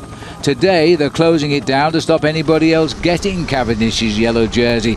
But they've still got to finish it off with a good result, because the small-time bonuses at the finish could still swing this race in favour of, for example, Julian Dean, who's gained time on Cavendish today.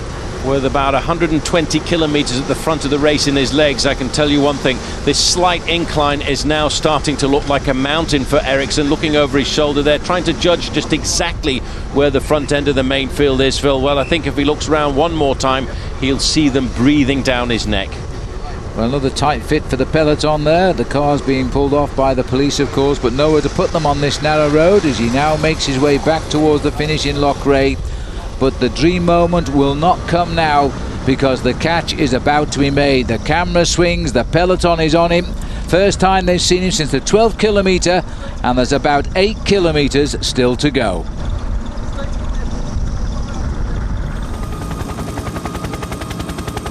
As we head in towards Loughrea now, 158 kilometres is nearly all up here, and it's desperate moments now, Paul, and this is Christian House, who's just trying to slip the field in sight of the line. 7 kilometres to go for Christian House, but not far behind him. In fact, just 8 seconds behind him is the yellow jersey group. That is the group that contains Mark Cavendish. You can just see the yellow jersey there, but all over the front end of this main field, Phil, it's still the pale blue jerseys of Team Columbia. Well, this is a brave move by Christian House here, a desperate one, yes indeed, and Columbia are being diverted a little bit now because they're going to have to chase him down. Again, the feature of the day, the narrow roads, and if anything, that is usually in the favour of the breakaway, but I'm not sure it's going to happen today. And it's not just Columbia chasing ball. The Top Sport Belgian team are there as well. You have to be a top man really to be able to stay away from a flying main field in the closing kilometres of a race like this, because this is one of the top professional bike races in the world, and we've got some of the top professional teams too. Team Columbia are all over the front end of this main field, Phil, but they are, as you say, getting one or two helping hands from some of the other riders. It's a tough run into the finish. You can see the roads undulating, twisting and turning, but I'd have to say this is almost over for Christian House. Well, you don't normally have the strength to hold off a field when they come charging in at over 50 kilometres an hour. There's the 5 kilometre board on the right of the road, or that's 3 miles, and that's too far because they've got him right in the gun sights, and the whole field are going to enter the last kilometre or so together. Once they come off this narrow winding road, they'll take a right-hand bend and then they'll straighten up for around about 1.5 kilometres. House just looking over his shoulder there. He knows it's all over. As we go through the trees there, we'll just miss the catch, but the catch is made. You can see the rider in the black jersey slipping back down through the main field. There's the yellow jersey of Mark Cavendish. And what's going to happen now, Phil, is all of the top sprinters are going to start to queue up onto the wheel of Mark Cavendish. They know he's a fast man, but they'll want to try and use his slipstream to see if he makes a mistake in the sprint, they're ready to take over and win for themselves. Well, there are those who believe they can beat Mark Cavendish because the Belgian duo on the front here are setting the pace in favour of their sprinter. That is Kenny de Hees of Belgium. I don't see him there, but he must be very close to where Cavendish is. This is David George at the back, the breakaway hero of yesterday, but he paid for it big time in the end, losing nearly half an hour. And he's taking no chances today. He's sitting at the back there, just wanting this stage to finish. There's the field now, all together. 4 kilometres to go. Well, Phil, at this stage of the game, if you're sitting at the back end of the main field, forget about trying to win the stage, and especially on these narrow roads here, because there's no way you can find a way through that pack to get up to the first 10 or 15. And that's where I think you have to be when you take the right-hand sweeper at the end of this narrow road onto the main road, which will take the riders into the finishing line. Tremendous pacemaking at the front by Team Columbia. That's the Canadian Michael Barry, who's got some good form there. As there's got 4 riders in blue from Team Columbia. On the whiplash end is indeed Mark Cavendish. Look at that shoulder that's going on there, because that's Casey, who's trying to bump his way onto the back wheel of Mark Cavendish. He's the big sprinter from Argentina. Well, that's what happens all the time in these big dashes to the line. You will try and find the man who you feel is the fastest sprinter, and that's why there's a battle there for Mark Cavendish's wheel. All of these riders know how fast he is. There is the Grey Lake over on the right-hand side. There's not much time for fishing at the moment, because at the front what we're fishing for is a stage victory, and that's what Mark Cavendish is looking for. 3 kilometres to go now. Well, Team Columbia seem to have control of this, but everybody knows the man to watch, and the sprinters are all trying to get behind Mark Cavendish. Remember, you save 30% of your energy if you can get into the slipstream of a rider. There from the helicopter at 2,000 feet is the speed of the peloton. Cavendish is the mark man, and he can stand out now in the yellow jersey. You know exactly where he is here. This is where not to be. Back at the end of the main field, you cannot get to the front now. What you have to do is stay at the front and ride in the first 15 to 20 places. Don't even dream, Phil, at this moment of touching your brakes, because if you touch your brakes right now, you'll slip down through the main field and lose 15 to 20 places. Well, as Team Columbia bring home, they hope, the man from the Isle of Man, Mark Cavendish. Just to remember that poor old Dan Martin dropped out today, the champion of Ireland. He's bitterly disappointed with that, but this viral infection he's developed from Portugal hasn't really helped at all. They're swinging out on the slightly wider roads now as we set course for the finishing line in Loughrea. It is a sprinter's delight, by the way. It's a beautiful approach to the line, but the line itself is slightly angled to the right. So advantage to me, Paul, will be on the right side of the road. And the advantage for all of the sprinters, Phil, is they've already had a dress rehearsal, because they came through here just 16 kilometres ago. They know exactly how the finishing line looks, and they'll know exactly how to set out their energy levels. That's Bernard Eisel on the front. He's the big rider from Austria on Team Columbia, swinging off. Job done for the day. They're now going to leave a very long lead out. This is Mark Barry on the front. And actually, Phil, I think Columbia now making a bit of a mistake, because they're running out of energy. They don't have enough riders left to take Mark Cavendish all the way to the line. They've got just the one, Barry, and he's not going to pull off. He can't pull off now. He's got to keep this speed at around 50 kilometres an hour, because there's a kilometre to go. Barry has taken Cavendish into the last 1,000 metres. That's a long way for the line to control this. Julian Dean is getting up on the right as well. There's been a crash. There's a number of riders gone out of the back there, Phil, and I'm not sure what happened, but over on the right-hand side, 4 or 5 riders down, and this is very difficult when you come into the final kilometre like this. These guys, they will get the same time, but no chance of winning the stage. On the front now in the white and blue jersey, that is Magnus Backstead, but Julian Dean is not quite right on his wheel. The yellow jersey of Mark Cavendish in the middle, trying to find his way through the mayhem. Well, Cavendish having to fight his way out. He's boxed in here. He's looked across at Ricchesi. In fact, he's given a little touch there to that rider to move him out the way. As he goes through now, he sees the line, he opens up again, and once he does this, he always checks out where the enemy are, and the rider trying to catch up with him is Michael Van Steen of Belgium. He's not going to do it. Mark Cavendish wins again, and he does it so easily when it matters. Well, as they come over the line, we've still got those riders down, though. We can switch back to the line here. This looks like Paul Helian on the Irish national team. There were a number of riders down. Dave Appleby there looks a little bit hurt too. Now, they don't lose time because of the international rules that they have crashed within the last 3 kilometres with the leaders of the race, so all is well. They will be given the same time as Mark Cavendish today. With a quick look here at Mark Cavendish as he bursts out of that pack. Is there anybody in the world of cycling sprinting as fast as this man right now? And the answer is no. He really is the world's best finisher, and in the Tour of Ireland now, he's got 2 out of 2. So there's the result of today's 158km Mark Cavendish pursuit. Michael van Steyr of Belgium was the closest to him, which is to say not very. Argentina's Max Richesi was third, and both Russell Downing and Alexander Kristoff were up front for the second day running. So was Malcolm Elliott, racing here 20 years after he finished second in Ireland's Nissan Classic. More on that tomorrow. Frederick Eriksson paid for his day out front. He came in 8 minutes 50 down, and everyone was behind Mark Cavendish. After stage one, you were pretty confident about stage two, having studied the route. You're on a hat-trick now. Confident enough to make a prediction about tomorrow? I don't know. The second climb just before the finish tomorrow could prove difficult. You know, I'm quite tired. Again, I had to rely on the strength of my team to get me there for the finish today. And yeah, it might be a different story tomorrow with the climbing, you know. So, but we'll see how it goes. You know, yeah, it's getting nicer for me. It's getting easier on the head. You know.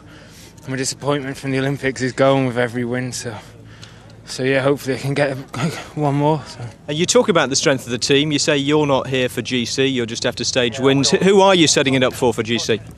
There's a few guys, you know. Marco Panotti is, you know, he's a contender for the Giro d'Italia, and then Michael Barry, he just gave me a 2 kilometre lead out there. He's flying, you know. There's a few strong guys in our team. Pretty much 5 of the 7. All of us could go for GC here, so if you lose the yellow jersey, nice to lose it to a teammate. Absolutely. So the season's win total is up to 13 for Mark Cavendish, and he won't want to leave it there, if only for reasons of superstition. The race lead is a byproduct, really, not that he's going to turn it down, of course. There's the way things look after 2 stages. Time bonuses have boosted Cavendish's lead to 13 seconds over Julian Dean. Alexander Kristoff remains third. Max Richesi is now fourth, and Russell Downing up to 7th. So the world's best sprinter stays in yellow, and short of a successful breakaway, it's hard to see anyone taking it off him while the race stays on the flat. Daniel Martin was looking forward to the mountains at the weekend before making his run at the race lead. That's all academic now after he abandoned through illness today, along with his teammate Chris Sutton. In the end, the doctor actually ordered me to stop. I mean, it's the hardest thing I've ever had to do, and it's probably the most disappointing day of my career, because I mean, it's a short career, but I do not abandon races. It's probably maybe like the 3rd race I've ever abandoned, and especially the Tour of Ireland in the national champions jersey. When I took the jersey over, won the jersey, and in June, the first thing I thought of was riding this race in the national champs jersey, and it did bring some tears to the eyes when I had to pull my number off in the broom wagon, but it needs to a must. I mean, I'm quite. It's actually a viral infection that I've contracted, and yeah, hopefully we'll just get well and always look ahead to the next race. So bad news for Garmin, but a wide open Irish Ferries King of the Mountains race in Dan Martin's absence, currently led by Matt Wilson, although with the serious climbing still to come. It's a simple storyline tomorrow, but an intriguing one. Mark Cavendish is on a hat-trick. It's up to the rest of the field to stop him.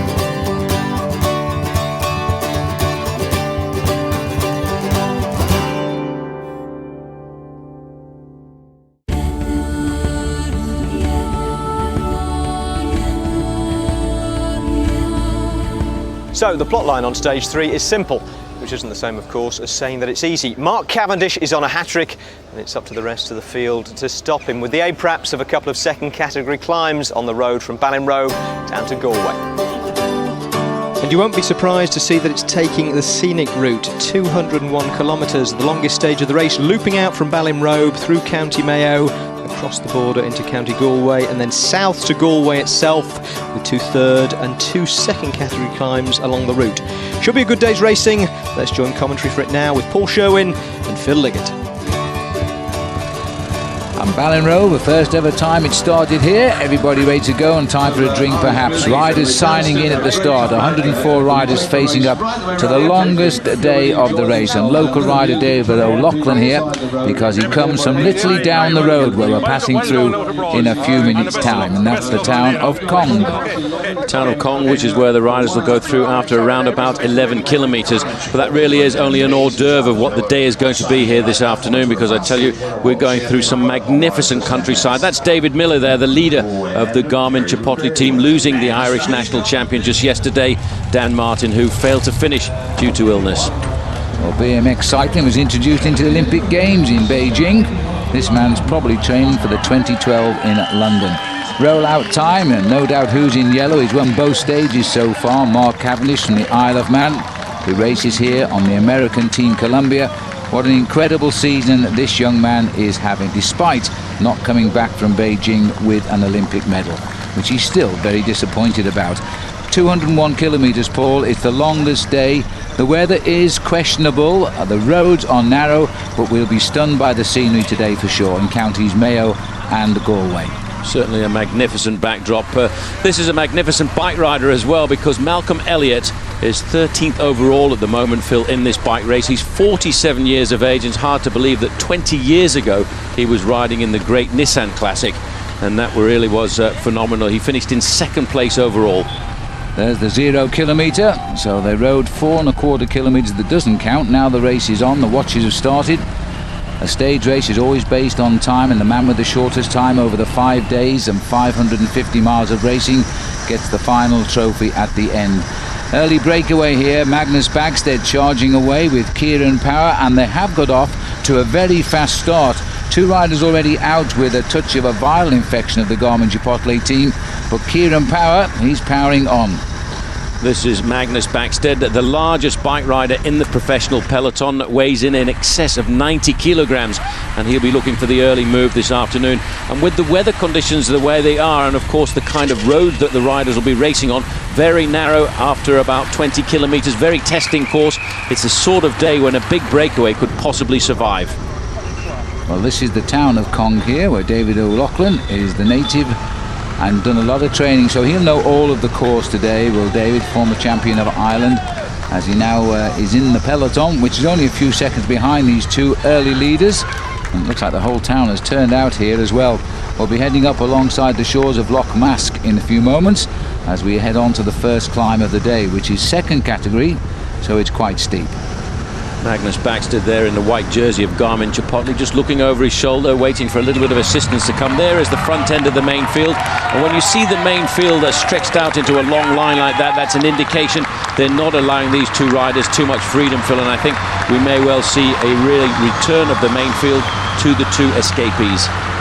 Actually, I think, there's a little sense of nervousness today, because they feel with the rolling hillside and the headwind early on, they know there's going to be a lot of attacks, and there's proof of that, because another attack is launched straight away here, and just joining in on this is David McCann. So the Irish want to definitely be in on the moves today as they swell at the front.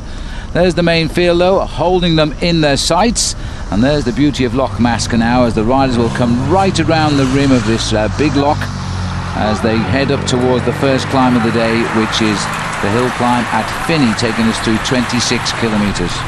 Pale blue jerseys on the front end of the main field. Once again, it's Team Columbia taking the responsibility of trying to pull this race back together, but in fact there are 2 new leaders moving off the front, Phil, and this again is Kieran Page. You can see him in second position there, and it looks to me as if they're starting to build up an advantage.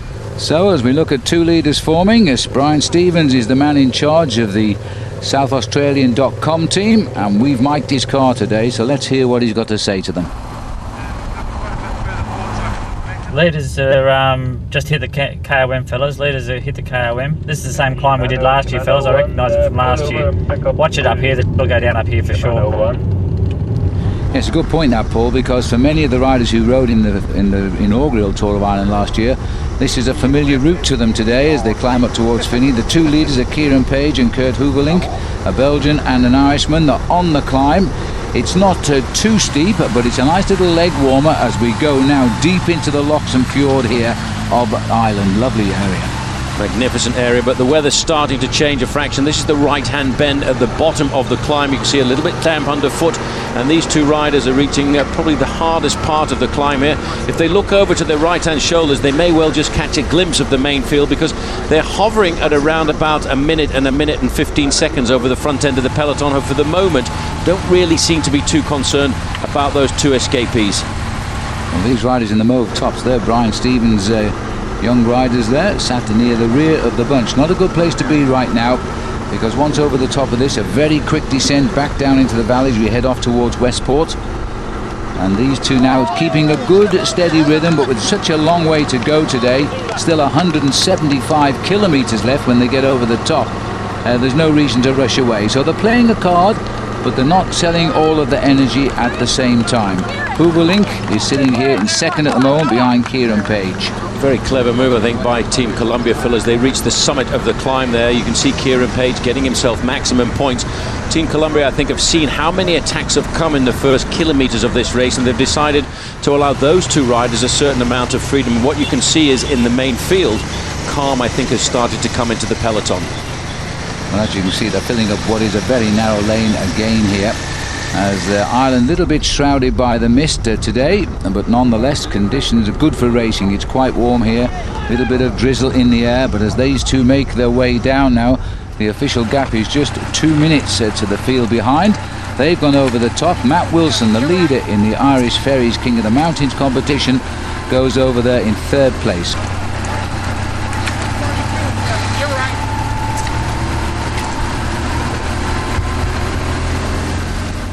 You know, Ireland is overflowing with so much great scenery that sometimes this race route looks like a giant join the dots of famous film locations. Few of those dots, though, have made quite as much of themselves as Cong, where life imitates Hollywood, imitating Ireland, doing a rather strange impression of itself. This is where John Wayne filmed The Quiet Man in 1951, about as authentic a slice of old Ireland as, say, Flanagan's Theme Bar at Dubai International Airport. Nonetheless, great fun and great business for the locals. In fact, from the signage, you'd think Cong had changed its name by deed poll. Ask for directions here, and you'll always get the same answer. Turn right at the Quiet Man, and it's opposite the Quiet Man, right next door to the Quiet Man. In all likelihood, it was probably the Quiet Man you were looking for in the first place. How many times have you seen the film? We turn it on every night at 9 o'clock, and I close down the cinema at about 11:30, so I've seen bits and pieces of it, I'd say thousands of times. I almost know it word for word. Yeah, I mean, the rest of it must just run in your sleep. Do you never get sick of it? Never.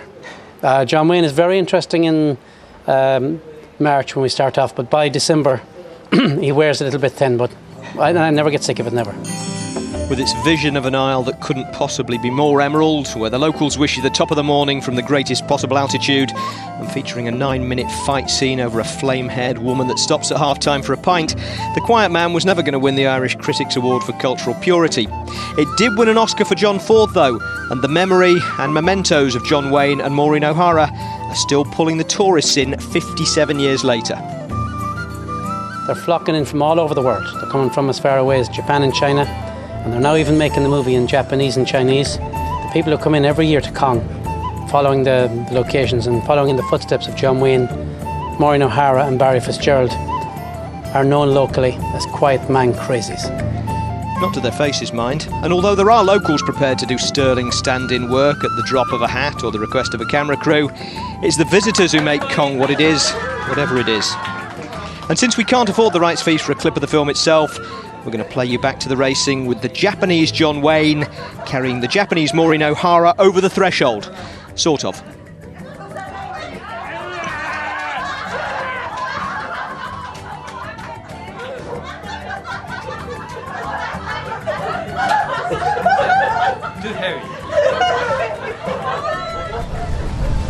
Yes, well, the fun and games of the Quiet Man. Back to the Quiet Peloton here, because they're still riding behind the two leaders who have, by the way, split up, as we'll see in a moment. But they're still making their way through this stunning scenery here as they race alongside the shores of Lough Ado at the moment. I think the main field are going to be quite happy with this situation. It's sort of a status quo. I think they all realise how difficult the race is going to be down towards the end. Well, we're looking here, Phil, at Kieran Page, who now is on his own.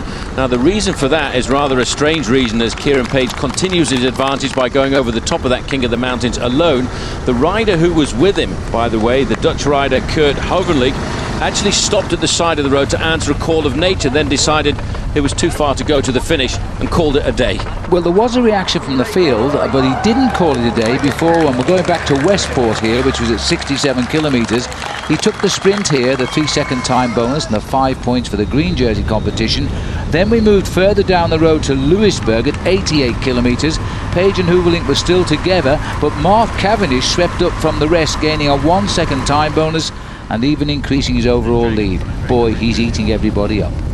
He's a man with a hunger for victories, that's for certain. Now we're looking now at the sprint at the King of the Mountains. In the red jersey there is Matty Wilson. He's the man looking to try and get himself maximum points.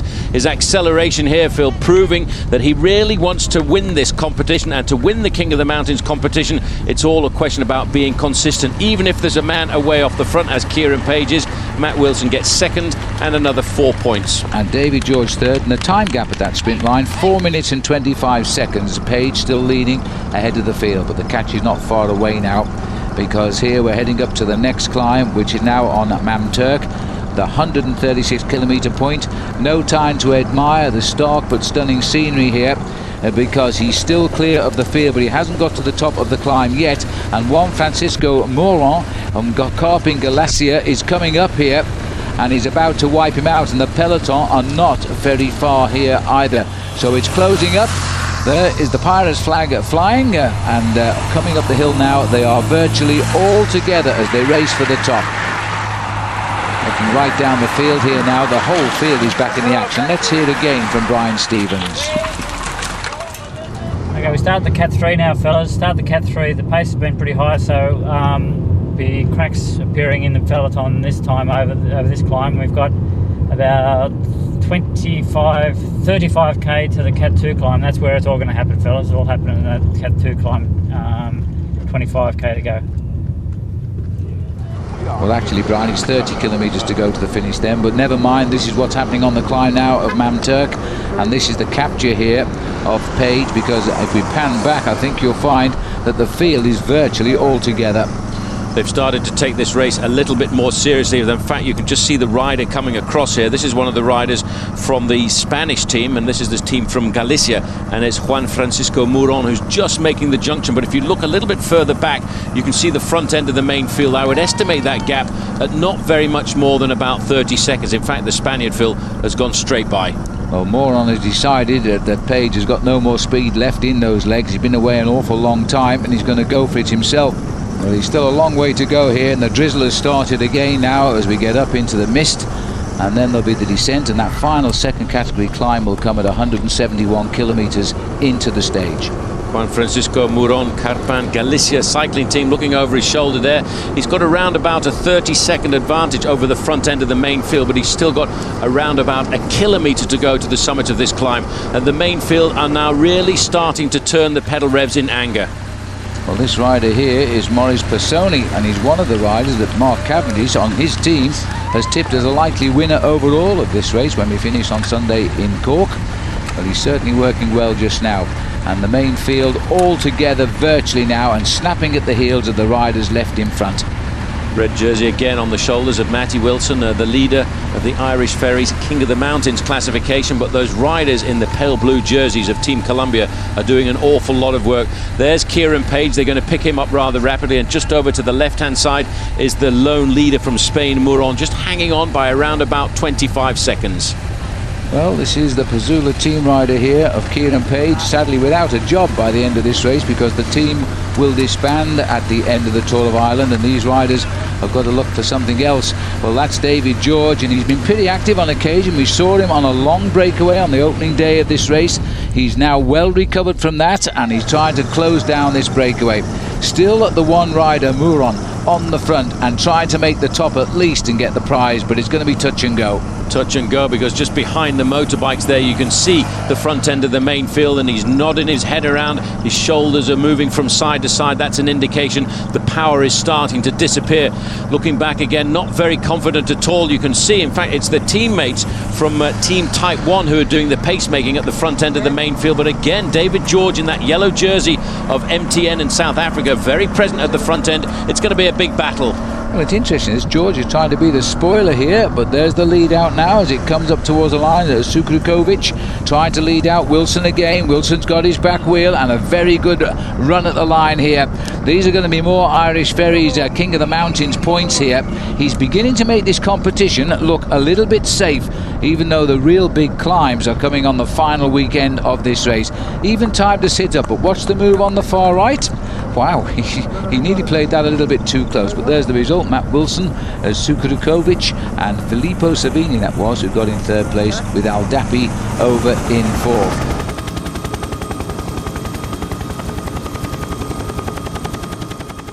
There's Malcolm Elliott signing in this morning at the age, not that you'd guess to look at him, of 47.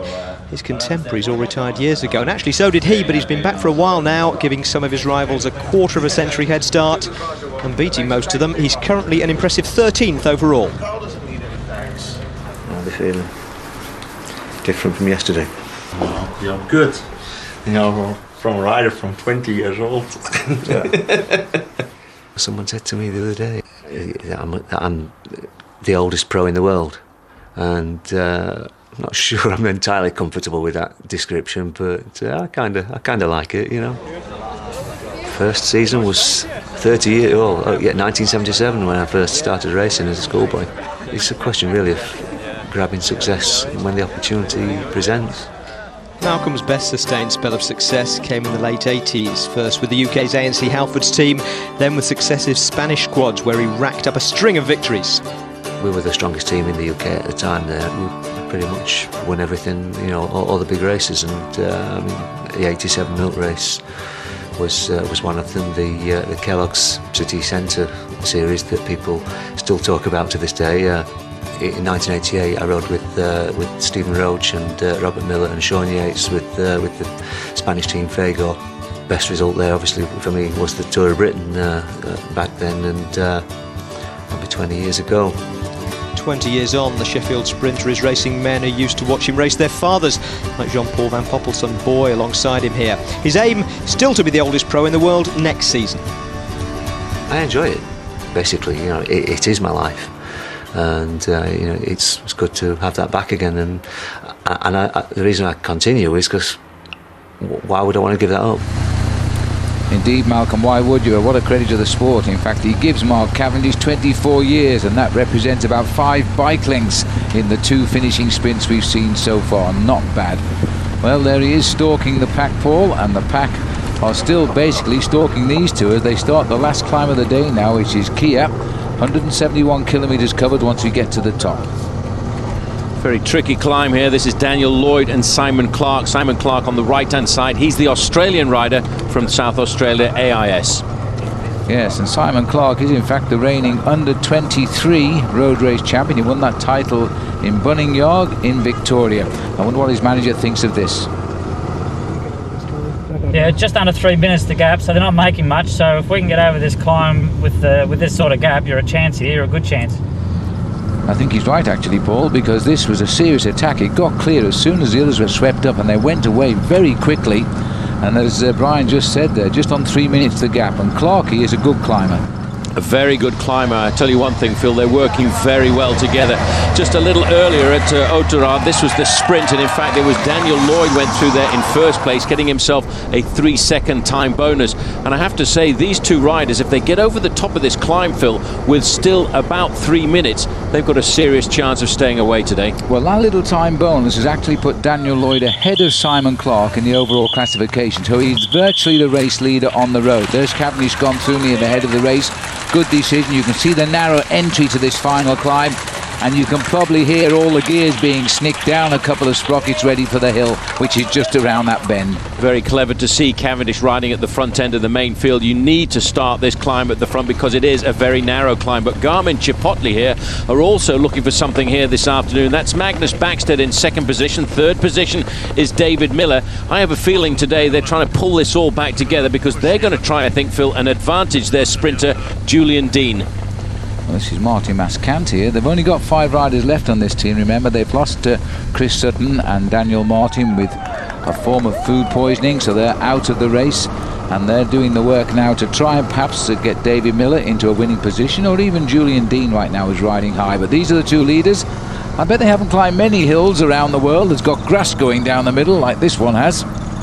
Well, if you just look at the way Simon Clark is punching those pedals on the front, Phil, that's an indication these two boys are making what I would say is the first real serious move of the Tour of Ireland. They're actually looking to try and break the stranglehold of the sprinters.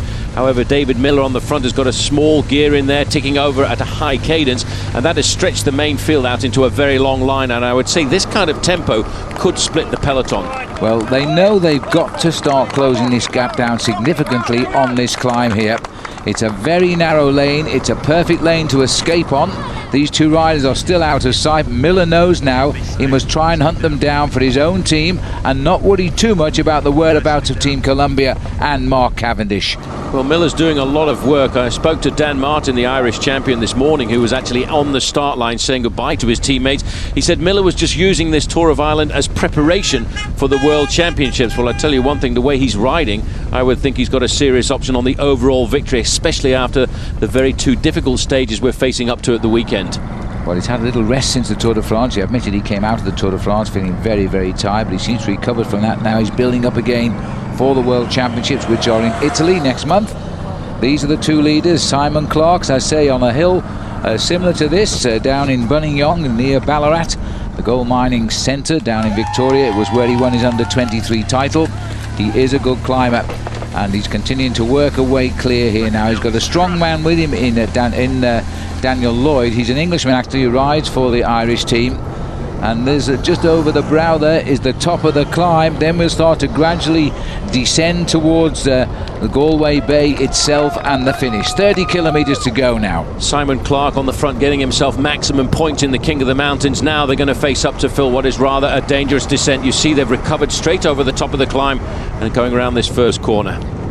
So now it's down, heads down. Oh, goodness me, what happened there? He seemed to completely slide out. There was no reason for that. He didn't touch the rider in front, and that was a nasty fall because it was totally unexpected. The road must be greasy. Well, I tell you what, it is very greasy, and the way he went down there, Phil, he went down very hard indeed. He was in second position, and once he lost control of his front wheel, let's have a look at this one more time and try and figure out exactly what happened. It was the back wheel that went, and he was so far over to the right-hand side of the road, he had no chance of correcting it.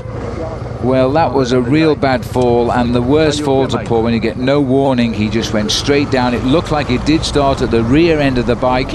I can only presume there was something greasy there. We've had a film of rain, the misty rain. Well, the peloton better watch out here as they come up, because the red jersey here of the King of the Mountains, Matt Wilson, he got this on the first day, remember. Now we're on day 3. He's still in the red leader's jersey, and he's looking for more points. Well, 2 places have been taken up by the first 2 riders on the road, and Matt Wilson here is looking for 3rd place.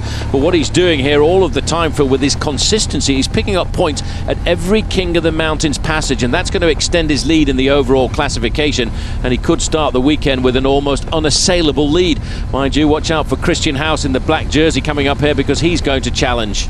And that's Miller in 3rd wheel. He hasn't fallen back very far at all here, but the pressure at the front is cracking the peloton, and I'm just straining to try and look round, Paul, because I don't see the yellow jersey of Mark Cavendish there. There's a slight split at the front end of the main field. Maybe 10 to 15 riders are starting to move forward, and most of that damage has been done really by David Miller, the rider in 3rd position in the blue and white jersey of Team Garmin-Gepotli. And over to the right hand side, there is the reason why the work has been done by David Miller, because Julian Dean is right there. But for Matty Wilson, it's job done, and it's 4 more points for him in the King of the Mountains bag. Now this is the rest of the split coming up here as well. King of the Mountain situation is 57 points for Matt Wilson, now a long way clear of Travis Meyer, who's in the lead with on day 1. So he's looking very, very good here. Now this is the corner, I think, and there's another one down. Well, that looks as though it's one of the Team Columbia riders, number 3 it is, so that'll be Adam Hansen who's gone. That's the same Ben. Well, it's the same Ben that the crash happened just a few moments ago. Hansen there holding on to his wrist. He's obviously gone down very hard, and I have to say Hansen is a tough character. There's another crash over on the right-hand side of the road here. This is one of the riders from the Carpin Galicia squad, and that in fact is Alberto Fernandez. Well, now the race is split here. Somebody else has gone down here as well, and that is Kobzarenko, who's gone from Team Type 1, the same team as Matt Wilson. So that whatever is happening there just seems to be a little film of grease on the surface of the road now. And now the drive is on to try and repair the damage of those crashes. Mark Cavendish is coming up here to the chase group. I think this is the leading bunch on the road now, but remember, still ahead is Simon Clark. Lloyd has fallen back a bit. That's Marco Pinotti on the front for Mark Cavendish, and he's pulling his leader back into this group. Obviously caught out, I think, there, Phil, by that series of crashes that happened. Cavendish is a good professional bike rider. He's not going to panic at all, and he should carefully pull himself back into this group. Well, that's a big shame about the crash. It's also a big shame for Simon Clark. Here he is now trying to make ground towards the finish. He's got no help now from an immensely strong Dan Lloyd there, which is a great shame. We're hearing, by the way, that Hansen has retired from the race there, and so too has Fernandez. So they never came back from that fall. This rider is now trying to hang on, and I should imagine that Brian Stevens in the team car is getting pretty excited. Lloyd's way back, mate, so he's no hope, so forget about him, just go on your own. There's been a lot of crashes in the main group as well, so that's going to give you a bit more chance, so a lot of crashes in the main group. Well, there's the advantage of a little earpiece in your ear, and your manager can tell you exactly what's going on behind. He knows now it's him against the rest and a fragmented peloton here. Well, we're looking here, Phil, at an advantage of around about 59 seconds. There you can see Lloyd going back into the group. He'll have a look over his shoulders and try and figure out just exactly what's going on. In fact, this is still the leading group. There's Julian Dean on the right-hand side. There is Matty Wilson, the leader of the King of the Mountains. And I have to say, the yellow jersey Mark Cavendish, Phil, has still not got himself back into this group. David Miller is there, number 11. So this is the first real pain and panic, I think, for the leader of this bike race. And the green jersey there being worn by the Irishman in the breakaway, Stephen Gallagher of the Ompus team. And again, oh my goodness me, and again it's slimy on that road surface, and that's Simon Clark going cross country, but he survived. Somebody better warn that chase group, because they're not very, in fact they're right there.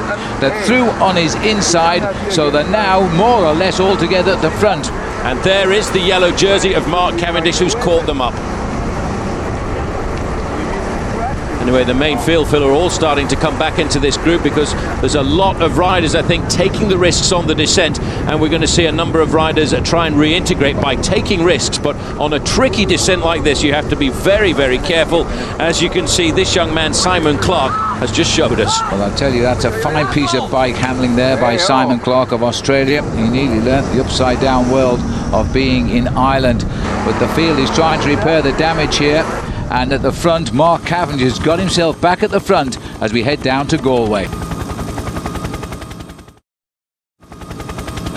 So the race is heading into town, and they have repaired the damage now. We're looking at about 7 kilometres from the finish. Rabobank on the attack. That was a tremendous chase by Mark Cavendish, who said he wasn't here to win this race. I wonder, because Paulie was there, he had the strength to rejoin the leaders, but now the whole field, about 90 of them, back together. Yes, but there's no control over the front end of the main field, and that's why everybody here, Phil, is throwing caution to the wind. This is Thomas Burkhout of the Rabobank squad. He's trying his chances off the front end of the main field, and yes, it is still a very large group. Just sitting at the back there, František Rabon, he's one of the riders from Team Columbia, but I think they've done so much work here this afternoon, they're not showing themselves at the front end of the main field, and that's going to make it difficult for Mark Cavendish to get himself win number 3. Well, there's another attack here. It's been a very, very frisky team from South Australia in the race this year, and we've seen the riders on the attack all day. Simon Clark a little bit unlucky to be left alone out front on the climbs. What would have happened if Dan Lloyd had not crashed? We'll never know, but they're on the attack again. Blander and Top Sport coming across there in the yellow and blue jersey, just trying to nail back this rider from the South Australia squad. The front end of the main field, there is a pale blue jersey of Team Columbia trying to pull it back together for Cavendish. I can't see Cavendish at all here. I can see the red jersey of the King of the Mountains, Matty Wilson. He's riding at the front end of the main field. This is life at the back, and this is really not the place you ought to be if you're trying to win the stage, because it is so difficult to move to the front end of the pack at speeds like this. Martin Irvine just sitting near the tail of the field there. He's also had a good race for the Pazula team. And now we're coming in Galway Bay to the back of the riders here, but they see it all the way to the finishing line now. It's a little undulating, and then it'll finish pan flat as the riders come up towards the line. It's a finish those that rode last year do know, where the Norwegian rider Edvald Boygen Hagen won 1 year ago, but he's not in the race this year, so it'll be a different winner for sure. It looks like we've got Graham Briggs there from the Rafa Conda team as well, 127 Simon Holt. These boys though are just really finding no way through that traffic now as the teams try to organise their sprinters. Bernard Eisel on the front. He's a man who's done a lot of work for Mark Cavendish. Looking around, I can't see Cavendish popping through. I can see the green jerseys of the Navigari squad. That's an Italian team, and they'll be looking after their man Ruben Bongiorno. But all of a sudden, popping in on the right-hand side there is the yellow jersey of Mark Cavendish. But Philly hasn't got too many teammates around him here, and he's up alongside Julian Dean, the champion of New Zealand, in the black and white jersey there. He had this problem yesterday, didn't he? He went into that last kilometre with only Michael Barry left at the front, and he came off, leaving Mark about 600 metres to go for the line. That was a long run, but he still got the best of the field. As the team here now to try to keep this race in the action is the Italian squad, and they're looking obviously for somebody like Ricchesi to steal the goal today. Well, a little bit of a narrow fit here as all the traffic held on the right for the passage of the Tour of Ireland. That'll all go away very shortly. There will be a right turn which will take us right down onto the Esplanade and up towards the finishing line. Yes, once we get down to the last 2 kilometres or so, the road is completely clear, devoid of traffic, and we're going to witness here a rip-roaring finish down to the line. Still that's Michael Barry in 4th position, and still hiding in the group, Phil, is Mark Cavendish, waiting, I think, for the last moment to try and pop out and trying to figure out which wheel he's going to follow this afternoon. And I must say, these riders from the Belgian Top Sport Flandern team, they were leading in the team race so far and have done since day one, and they've ridden very, very aggressively here. They do have a rider high up overall.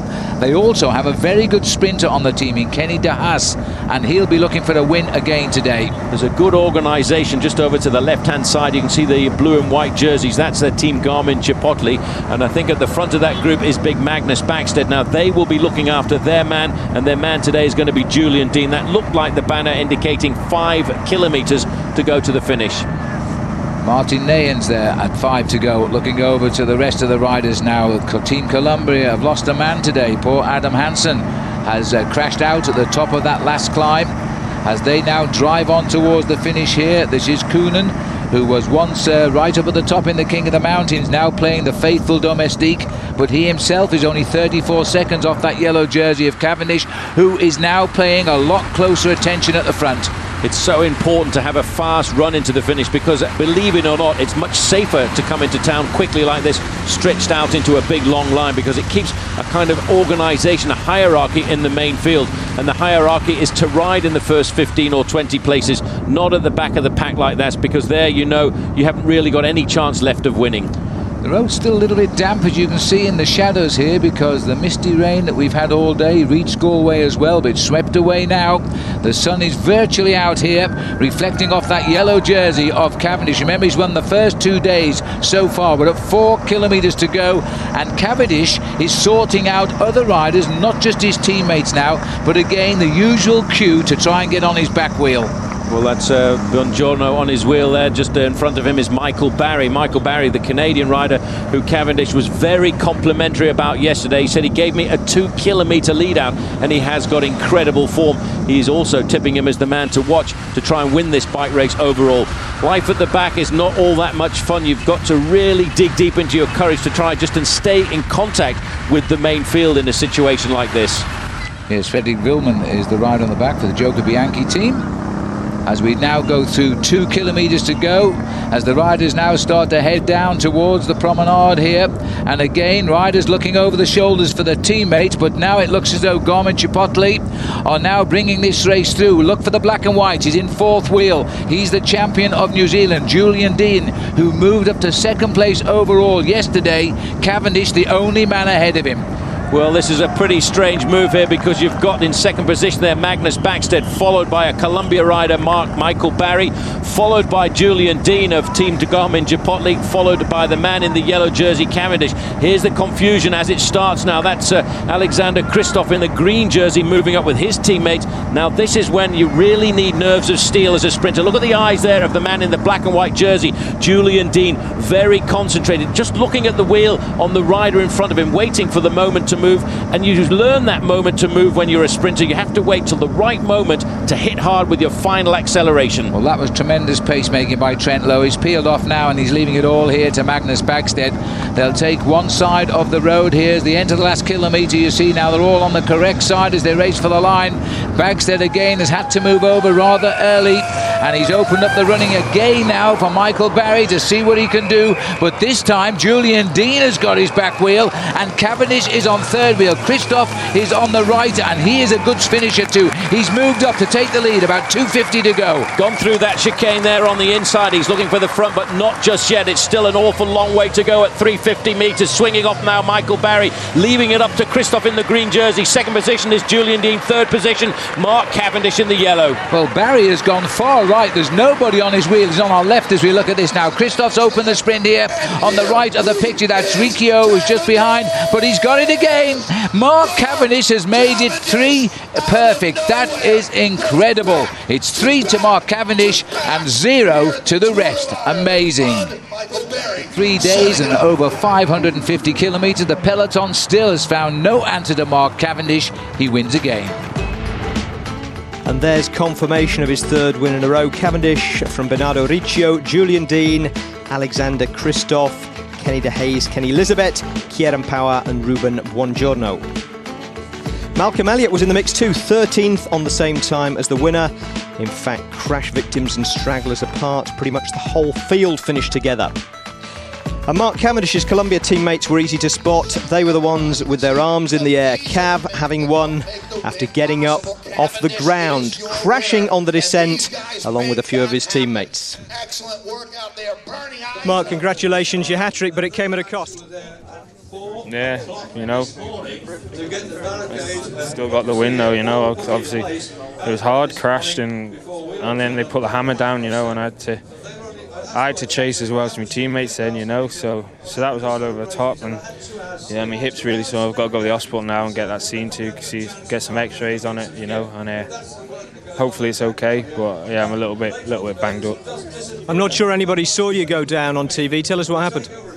We got over the top, we got over the climb okay, and I was in the top 15 over the climb, you know, maybe 10 back, and then there's just, I don't know if there's oil or some front brakes touched on the descent, but a load of guys went down in front of me, and my teammate who was one in front of me went down, and when someone goes down one in front of you, you're straight over them, you know, and that's what happened, and came down, this guy's come down behind me. It was quite a mass crash actually, so I don't think I've come off worst. I think, you know, my teammate Adams had to go to hospital already, you know, and I think there's a few others in hospital, so, you know, hopefully it's not too bad for me either, and I hope those lads are okay as well. Well, no doubt Mark will be feeling it more later on when the anaesthetic effect of his third stage win wears off. The first 3 in a row, by the way, of his professional career. Now the leaderboard 1, 2, 3 hasn't changed, but the time bonuses Cavendish is picking up are starting to stretch his lead. 20 seconds over Julian Dean now, and 25 over Alexander Christoph. The rest of the contenders are now over half a minute back. Today's breakaway man, Simon Clark of Australia, the best placed of them in 9th. Malcolm Elliott, the old man, still holding up well in 13th. Mark Cavendish is still in yellow though, and if it wasn't his first race back from Beijing, he reckons he might have been able to defend it through the mountains all the way to the finish. As it was, he can count himself fortunate to have survived the stage. The walking wounded were everywhere at the finish. This is South Australia's Zachary Dempster. And of course, Cav himself is now one teammate down, having lost Adam Hansen in that crash on the descent. Brian, nasty crash for Mark Cavendish on the final descent, but even worse for Adam Hansen. Yeah, Adam, I saw him actually. At first I saw he broke his arm, was looking quite bad, but afterwards I just called with the doctor and he got a really deep cut in his arm. So he's in the hospital now, they're gonna fix him. And it was bad, even for Mark, but luckily our boys is not made of chocolate, so they're gonna be fine again. Must be a literal translation from the Danish. Anyway, definitely not made of chocolate and leading the points and young rider competitions as well as the overall is Mark Cavendish, so he'll be on the podium in Cork come what may. In fact, the only classification he's not leading is the Irish Ferries King of the Mountains. That's led by Australia's Matt Wilson, and he'll be defending that in earnest tomorrow and Sunday as the climbing gets serious. Well, the weather's clearing up here now in Galway. You can see all the way across the bay to County Clare, so let's hope for a safe, dry day tomorrow on the run down from Limerick to Dingle. Not that it'll make any difference, you don't get to choose your racing conditions in cycling. And as Mark Cavendish found out, wearing the yellow jersey is no protection against coming off. Hopefully the doctors will give him a clean bill of health tonight, and he'll be back out on the roads defending that jersey on stage 4. We'll see you then.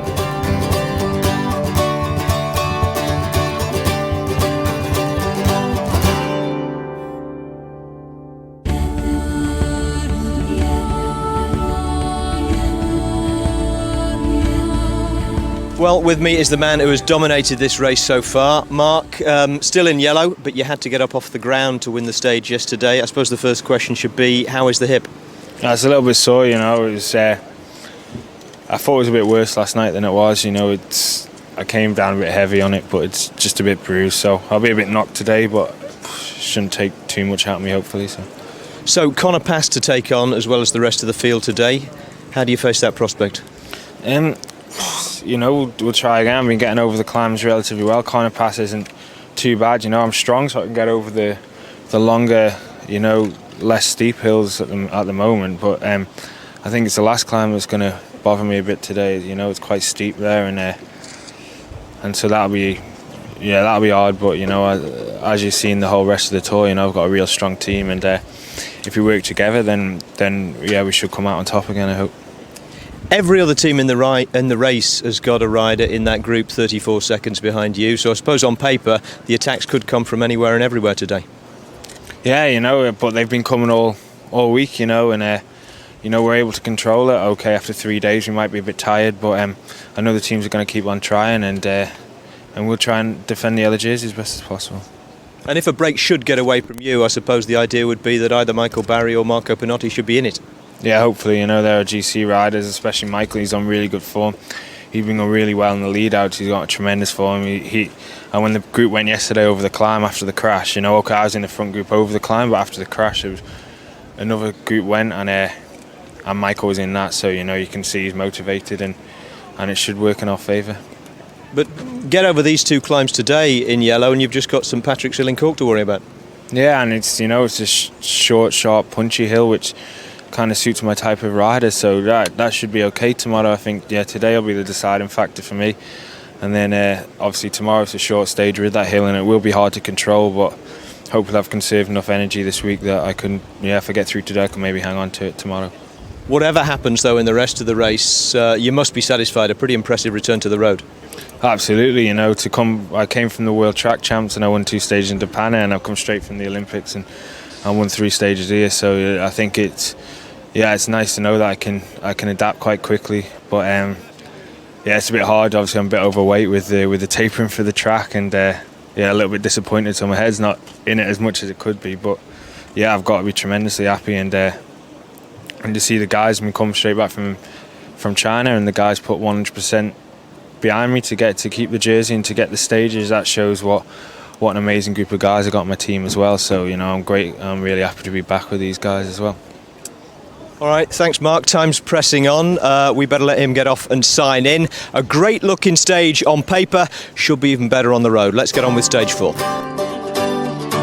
There it is. Limerick is the start today, and it's 186 kilometres there, southwest down to the Kerry coast at Dingle. 2 big climbs towards the end of the stage, the Connor Pass and Mount Eagle. Let's get over to Paul Sherwen and Phil Liggett now for commentary from the start here in Limerick.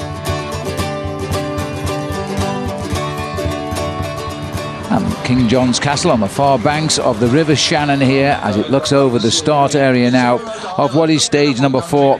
The riders having covered already over 550 kilometres, just around about 300 left to race.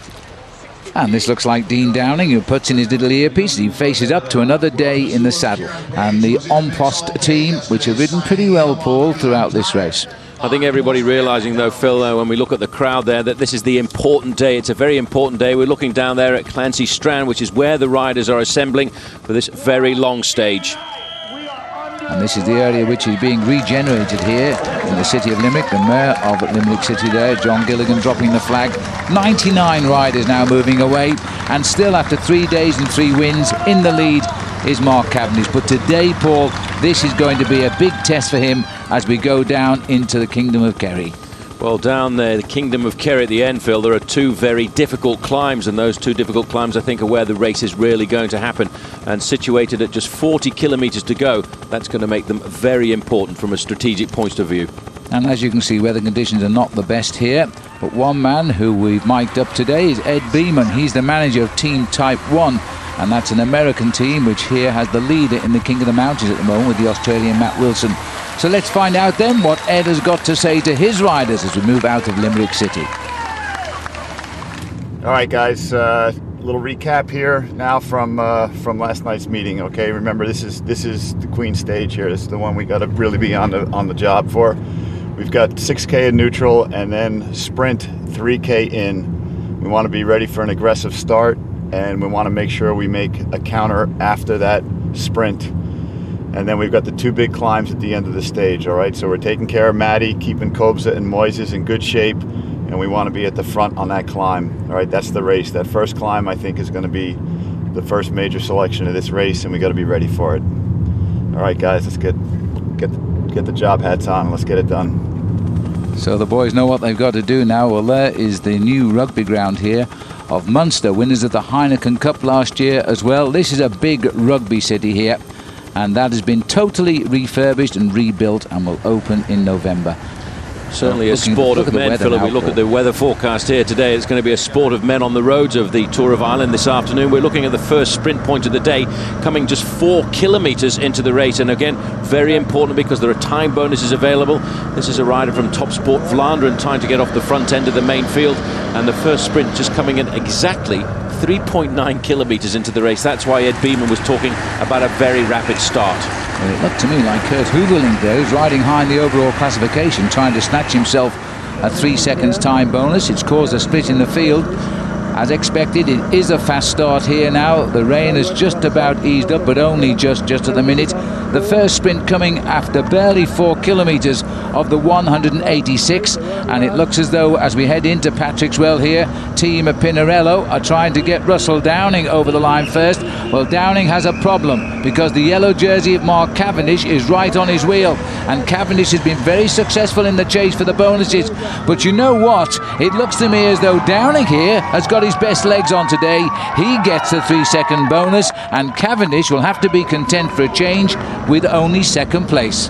Maximiliano Riccesi in across the line there in third place. He gets himself a single second. He's more interested, I think, Phil, in the points classification. Well, the rider's settling in for about 140 kilometres of reasonably flat roads as we head down to Tralee now. And then once we get onto the road out of Tralee, we'll start steadily climbing Connor Pass. And it's the last link of the race round Dingle, which is going to be pretty severe. A lot of people on the route today enjoying the Tour of Ireland. It's in probably the most picturesque section of this lovely country. We're right down there in the southwest. Breakaway developing here. Magnus Baxter, the man that started it, sat at the back for the moment. Wesley Sulzberger, and the Pinarello rider up here too is Peter Williams. Just looking at this move, Phil, you can see the power of Magnus Baxter. This is a very good move. I think the first real serious move we've had in the Tour of Ireland. The current gap, 1 minute and 17 seconds over the front end of the main field. Watch out for the cooperation of Wesley Sulzberger just sitting on the back of the group, because SouthAustralia.com, Phil, I feel, have got a plan this afternoon. That's why they put this man into the breakaway. Let's not forget he was the under-23 Australian champion in the road race, and I think he's got a lot of firepower, and he's also a man I respect for a future in this sport. Well, the team here that's come in, they're based in Italy, in fact, the SouthAustralia.com team, but they are a young team and they've really raced here. They're trying to break what they see as a stranglehold on this race by Team Columbia, Mark Cavendish's team. Interesting that today a lot of teams have been prepared to attack, and these three, in all honesty, have been the only three to get well clear. See the blue jerseys of Columbia here, and they're not taking up the chase yet. They're not taking up the chase. In fact, this main field is riding along, and I would think the next time we get a time check, it's going to have stretched out to a fairly large amount. I wouldn't give Magnus Baxter too much of a start before we get to the mountainous finish here, Phil, because the man at the back there in the white jersey of Garmin Chipotle, you must never forget he's a former winner of Paris-Roubaix, and he's a real serious competitor. Well, all three of these riders have really put their back into this. Nobody's missed a turn at the front. They're working very well together, and they're building now. They're just over a minute and a half the advantage. Next bonus sprint is not far away in Atay here, 57 kilometres covered. And remember, there's no real climbs till we get to the start of the Connor Pass, and that really is a toughie. That's where we are now, in the town of Atay, and we hear there's a lot of people waiting at the sprint point. And it's going to be a very important sprint point, because the rider in first position, the rider in third position are in exactly the same position in the overall standings behind Mark Cavendish. 34 seconds at the start of the day. 3 seconds time bonus for Magnus Backstedt. Now that's going to put a little bit of pressure now, Phil, onto Team Columbia, because Magnus Backstedt is the kind of rider who, if they give him a couple of minutes here, could steal the race away from Team Columbia, and they won't be liking that. The only thing against him, of course, is his size, and he's got to conquer the Connor Pass, and that may not be so easy. Well, this is the race for fourth place. It counts in this green jersey points competition. No more time bonuses, though, and that is Alexander Kristoff keeping 1 point more in that green jersey on post competition. So the field regrouping, the Pinarello boys, all smiles. Malcolm Elliott at 47, right on the sharp end of the field. And the yellow jersey in danger now for Mark Cavendish, because he is no longer the leader on the road. Magnus Backstedt is. As the long line now, I think, are beginning to take this a little bit more seriously as we head toward the hills of one of the most beautiful sectors of Ireland. Now, as you know, there's only one jersey in this race that doesn't belong to Mark Cavendish, the red jersey of the King of the Mountains. Australia's Matt Wilson took that on day one when he got into an early break, and he's looked good value for it ever since. He's also 7th overall, of course, and with plenty of climbing today and tomorrow, he's one of the contenders for the final yellow jersey. Not bad for a man who 9 years ago was out of the sport and in hospital. In '99, I started to have really bad results and really struggled, and decided, you know, it was just a pipe dream really. So retired, and at the time I had a bit of a lump in my neck, and went to the doctor a couple of times about that, and he said, oh, maybe it was glandular fever or something like that. And maybe 8 months or 10 months after I retired, I was actually diagnosed with Hodgkin's disease, which is a form of lymphoma. It was about a 3-month process trying to get over that illness, and at the time my best friend was Baden Cook, and he sort of told me, you know, why don't you get back into cycling? When he sort of planted the seed in my head, I thought, you know, why not? I found that I just had a new lease on life after that, and my racing, as soon as I came back, I was better than I'd ever been. And having come back, he's found pretty much the perfect environment. Every other team in cycling is named after its sponsor. America's Team Type 1 is named after the condition its founders and a good proportion of its squad live with on a daily basis, Type 1 diabetes. The reason for the team's existence is to try to get the message out, specifically to the diabetes community, but it's a message that can apply to anybody, that if you take charge of your life, if you pursue a healthy, positive attitude towards life, you can control the things in life that potentially could bring you down. You look at these guys and the things they do, and like it just takes it to another level. Like Fabio Calabria, who's here racing with us, the things that he has to think about day in, day out to race. Having type 1 diabetes means that I need to control my blood sugar levels. I do that through combining the insulin injections and monitoring the carbohydrates that I eat. So for me, during a race, I just have to constantly be aware of what my blood sugar levels are and what I need to do to keep them where I need them. So while the rest of the pack are checking their heart rate monitors, Fabio has other parameters to keep an eye on. And he'll need to today as he rides in support of Matt Wilson and 2 other teammates within striking distance of the lead. Today is going to be the decisive stage to really find out who our GC rider is going to be. And we've got 3 good riders in Matt Wilson, Moises Aldape and Valery Kobzarenko. So after the stage today, I think we'll be a lot clearer about who we're going to be riding for overall. So we'll wait and see. Well, already one rider's down because Moses Aldape has just retired, but in fact Matt Wilson's still in there and still riding strongly on the hills, and the biggest hill of the tour I think is just up the road now. We've still got the 3 leaders, but they've had their own problems, and this is the return of Magnus Backstedt now. The Swedish rider has just had a puncture. He lost 25 seconds. and he's just raced back up to Salzberger here and Peter Williams. This is a flashback as to what just happened. Well, this is how it happened. He didn't panic at all. You see the mechanic up alongside him has changed the wheel very quickly. He's back on his machine. In a situation like this, Phil, when you're in a breakaway, I'm pretty certain that riders like Salzberger, who's leading at the moment, actually waited for Magnus Backstedt to come back in, because Magnus Backstedt obviously was the man with the big firepower in this leading group of 3. Well, it's hard to imagine as we race through Kerry now and head towards the Connor Pass that these roads, lovely and wide as they are, suddenly, without changing direction, narrow right down to climb over that mountain in front, which is the Connor Pass. And the riders are now beginning to crack under the pressure. This is Peter Williams losing contact. Well, it's not a surprise, because we're now reaching what is something everybody's been talking about, Phil, over the whole of this week. It is Connor Pass, and everyone expects it to be a real serious sorting out of the race. Well, as Williams now will await the arrival of the group behind, let's just have a look. There they are, Matt Wilson riding in 4th place in that red jersey. And I'm just wondering what Ed Beeman might be saying to people like Matt Wilson now. Let's go and listen in to the team car.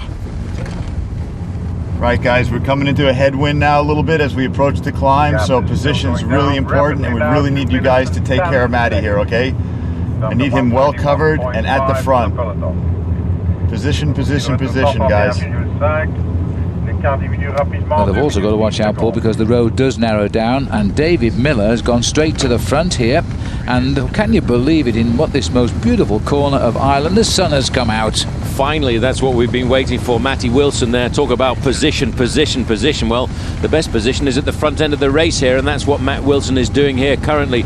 A little bit further back, in fact, I can't see the yellow jersey of Mark Cavendish, and I wonder if he's having a hard time. That's why we've seen a number of teams, Phil, coming to the front to try and put the pressure on Cavendish, who we know is one of the greatest sprinters in the world, but he's certainly, we've seen in the Tour de France and the Giro d'Italia earlier in the year, he's not a great climber. No, and there's quite a few riders starting to slip off the back of this peloton now. There were 99 at the start line this morning. 1 or 2 have retired, but we've still got about 96 left. And it looks as though this breakaway now, this is Backstedt, he will not be enjoying the climb as it steepens. In fact, he's not enjoying it at all. He's unhitched here. Wesley Salzberger, a much better climber, a lighter man, is now dancing on those pedals and moving clear. I think he's got to go. If he's got any chance of winning the stage, he's got to leave Magnus, who has hit the wall here. Well, Salzberger is a great climber, and he's a very good all-rounder as well. And let's not forget that big Magnus Backstedt probably giving him, Phil, around about a 22 kilo advantage. That's absolutely right. This is an attack by Gonzalo Rabunal here from the Carping Galicia racing team, and they've been a fabulous addition to this tour. They've really taken part in this race, and I would think for the first time since we started that we finally found the terrain that these riders enjoy.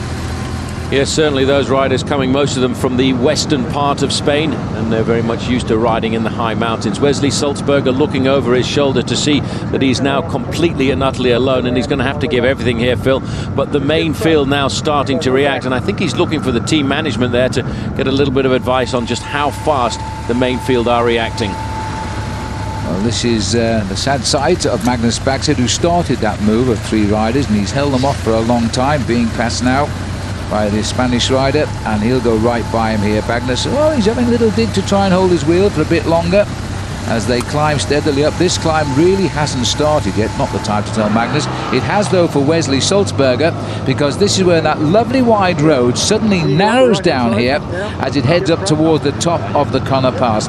Then it's over the top and will drop down into Dingle, but not the finish, I'm afraid. We're then out onto the peninsula. This is David Miller from Garmin Chipotle, and strangely enough, now that he's caught his teammate, he's taken up the reins at the front end of the main field.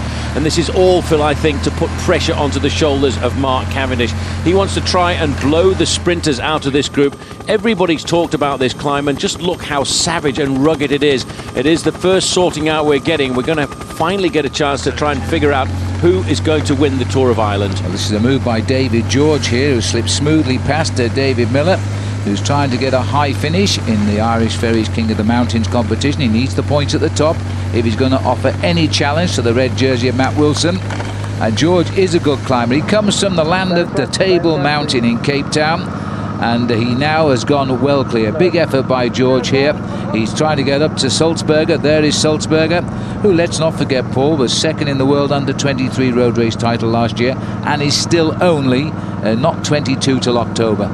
Red jersey of the leader of the Irish Ferries King of the Mountains classification is on the front end of the main field. That's Matt Wilson, and he's trying to nail the gap down here, Phil, because he realises this is a first category climber. There's a lot of points available at the summit of a first category climb. He has to make sure that David George doesn't start to eat into his advantage. That's why he's the man taking the responsibility behind for the chase, and that is a magnificent backdrop there. It is really picture postcard stuff. Well, gradually we're narrowing the angles there, so we'll soon be tipping over the summit. Those two are just ahead, but now the pressure's on, just trying to see if we catch yellow here, but we're not going to catch yellow. Oh, yes, we are. Mark But the wrong end of the bunch, and Mark is now, he knows that this peloton is cracking, and he's got to make a big effort to try and hold them. David George still holding on to a slight advantage off the front end of this main field, and he's really dangling off the front end of the peloton, but they are now trying to see whether or not they can crack Mark Cavendish. Sitting at the back of the group like that, Phil, is not a great indication. In fact, he's no longer sitting at the back of the group, he's off the back of the group. In a situation like this, when you're not a great climber, you must not panic. You've got to use your teammates, try and stay within your reasonable levels, and try and recover over the top of the climb and take advantage of what's going to be a daredevil descent to try and race back into this competition. Teammate here, Francesek Rabon, trying to guide him through the traffic. He's on his lowest gear. Well, George has long ago left Wesley Salzberger, and he's going to go over the top here in first place. So he does get maximum points. So Matt Wilson is losing a little bit of ground to him there, but there's no doubt at the moment he will retain that red jersey. He's got a good buffer in the points table just now. And just looking at that field, Paul, it doesn't look that big anymore. It's not a big field. It was the red jersey going across the line in second place there, so Matt Wilson getting himself 12 points. Marco Pinotti, a teammate of Mark Cavendish and a big threat for the overall race win here, is over the top there in third place. Rabon guiding the yellow jersey up, staying faithful even though deep down he knows he has a tremendous chase on his hands now if they're going to catch this group. There's around about 30 to 40 riders up here, and Mark is not one of them, so he's going to have to try and chase it down before it really runs away, and David Miller is driving it too. Well, this is the yellow jersey group coming over the summit there, and as we can see, there is still a teammate there for Team Columbia looking after Mark Cavendish. Look at that face. That was a serious grimace, and now, Phil, he's got to take serious risks on the descent if he wants to pull himself back into this race. I also see Alexander Kristoff is in that group, Paul, the green jersey of the On Post points competition leader. So they are now, we're going down here into off the Connor Pass. This is the right turn in Dingle. And a little nasty climb they found here as you make that right turn where they have the En Post sprint. And this is Downing again, getting his second sprint of the day. 3 more seconds, so clearly he's in the head of the field here. And he's high up in the overall, so he'll be pleased with that, because once they're up this hill, there's the result. Julian Dean getting a very valuable 2 seconds, because he's the natural leader of this race now, as he is now knowing that Mark Cavendish is in all sorts of bother. He's chasing something like 30 seconds back of the lead group. Tatrus Ruhanaharan Ishtig Sagwel Takt Anish. And that, I'm afraid, is my one rather poorly phonetically rendered nod in the direction of our arrival in the official Irish language area. Although, of course, even down here, not everyone's entirely happy that the internationally famous tourist destination of Dingle has been rechristened with its original Irish name of Arndangan. The problem, of course, is the linguistically challenged tourist trade, who are probably having enough trouble with their sat-navs, never mind reading Irish road signs. And anyway, as you know, Dingle has been given dispensation to go bilingual in the interests of business. Mind you, when you've got scenery like this, it doesn't really matter what it's called. It's stunning in any language.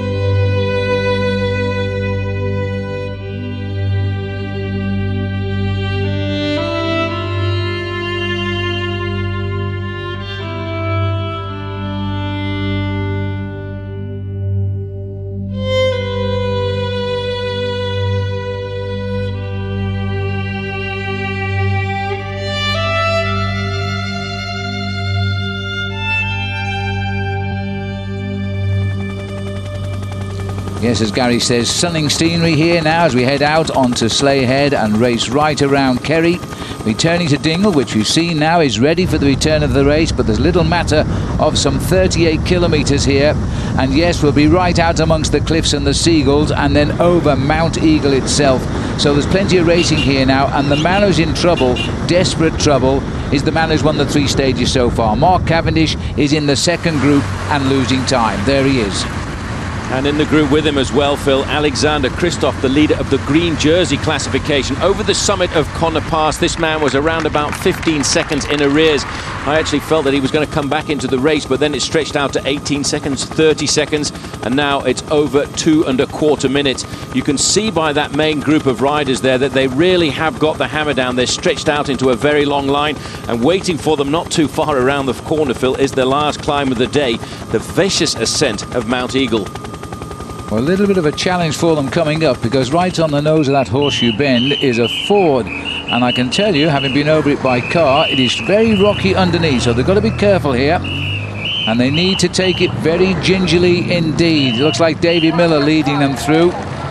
It's very uneven, but thankfully it doesn't seem to be too slippery. We had the problems yesterday, you may remember, the riders saying it was in fact oil on the road yesterday that was causing all those riders to fall off. There's Matt Wilson, still riding well enough to keep a good lead in the Irish Ferries King of the Mountains, and they're all safely through. Miller has been riding superbly in the hills today. I'd have to say, if anybody has assassinated Mark Cavendish here this afternoon, it's David Miller, because he's almost single-handedly been on the front end of this main field, setting out the tempo. And the reason for that is, in this group is his teammate Julian Dean. Dean himself, a very good sprinter. I wonder if Julian Dean can get over the next climb of the day, Phil, because if he can, he must almost certainly be regarded as the man to win the stage. But the Tour of Ireland for number 1 is pretty much over here, Phil, because he's not going to come back into this race this afternoon. No, Mark will know that now. He tried to get back, he came within, you could almost reach out and touch the leaders. There were 31 of them up front. It didn't happen for him, and now the elastic has well and truly snapped. He's not going to come back. It's a case of now looking for who will be leading the Tour of Ireland tonight. I think Julian Dean is the next obvious candidate. As you say, he's a sprinter, but he's in that group. Now here's the Cavendish group into the same puddle of water. And then Mark is looking there with trepidation. Perhaps he can't swim. He'd probably say, what is this all about this afternoon? Well, he hasn't got too much to worry about, Phil, because in that group in front of him, he's got 2 very strong teammates. And Michael Barry, the Canadian rider from Team Columbia, is in the group, as well as Marco Pinotti. And those are the riders that Mark Cavendish himself told us a couple of days ago were the favourites for the overall win for Team Columbia. Well, there's the start of the climb now. They've turned right, are about to circumnavigate to go back to the finish in Dingle. And this is the start of the climb now of Mount Eagle. And straight again on the front, David Miller. David Miller is doing a phenomenal job here this afternoon. He really has stamped out the tempo and the authority of Team Garmin Chipotle. I reckon he right now feels, Phil, that he's got himself the lead in this bike race. Still further back, in fact, losing huge chunks of time now is Mark Cavendish. He's probably got a little bit of chance to take in the view, because this is a magnificent peninsula that these riders are cruising around. As you saw, the climb there is narrow and gets a little bit narrow before the summit. It's a way of getting us back, though, to the circuit, because we run back into Dingle, and here's the peloton on the same climb start now, but we run back into Dingle on the road that we've all just come out on. But everybody's safely onto the loop, so there'll be no head-ons as we race back down to the finishing line. But all of Team Columbia here now, bordering at the front. This is going to be a very difficult last half hour of racing for Mark Cavendish. Michael Barry on the front now, alongside him Marco Pinotti. There is Julian Dean in the black and white jersey, stuck in the middle. But I tell you, the man who's made one of the great operations this afternoon is the rider in the red jersey, Matty Wilson, the Australian. He's the leader of the King of the Mountains classification, and today, Phil, he's pretty much laying down the foundations for a win in that competition. We should also remember, Paul, that Russell Downing is in this group, and he's had 2 sprint wins out on the course, so he's pulled back 6 seconds in bonus, and Julian Dean needs to watch him if he wants to be the next wearer of the yellow jersey. But this breakaway is going to decide the situation, there's no doubt about that, as we're heading up now towards the summit. Little acceleration again coming there from Team Columbia. Look at Julian Dean. He's riding a stormer of a race. He is riding superbly in the black and white jersey there. He's the national champion of New Zealand, and he doesn't want to try and win himself any King of the Mountains points here at all, Phil. What he's thinking about is getting himself over the climb, because like many sprinters, he's not a great climber.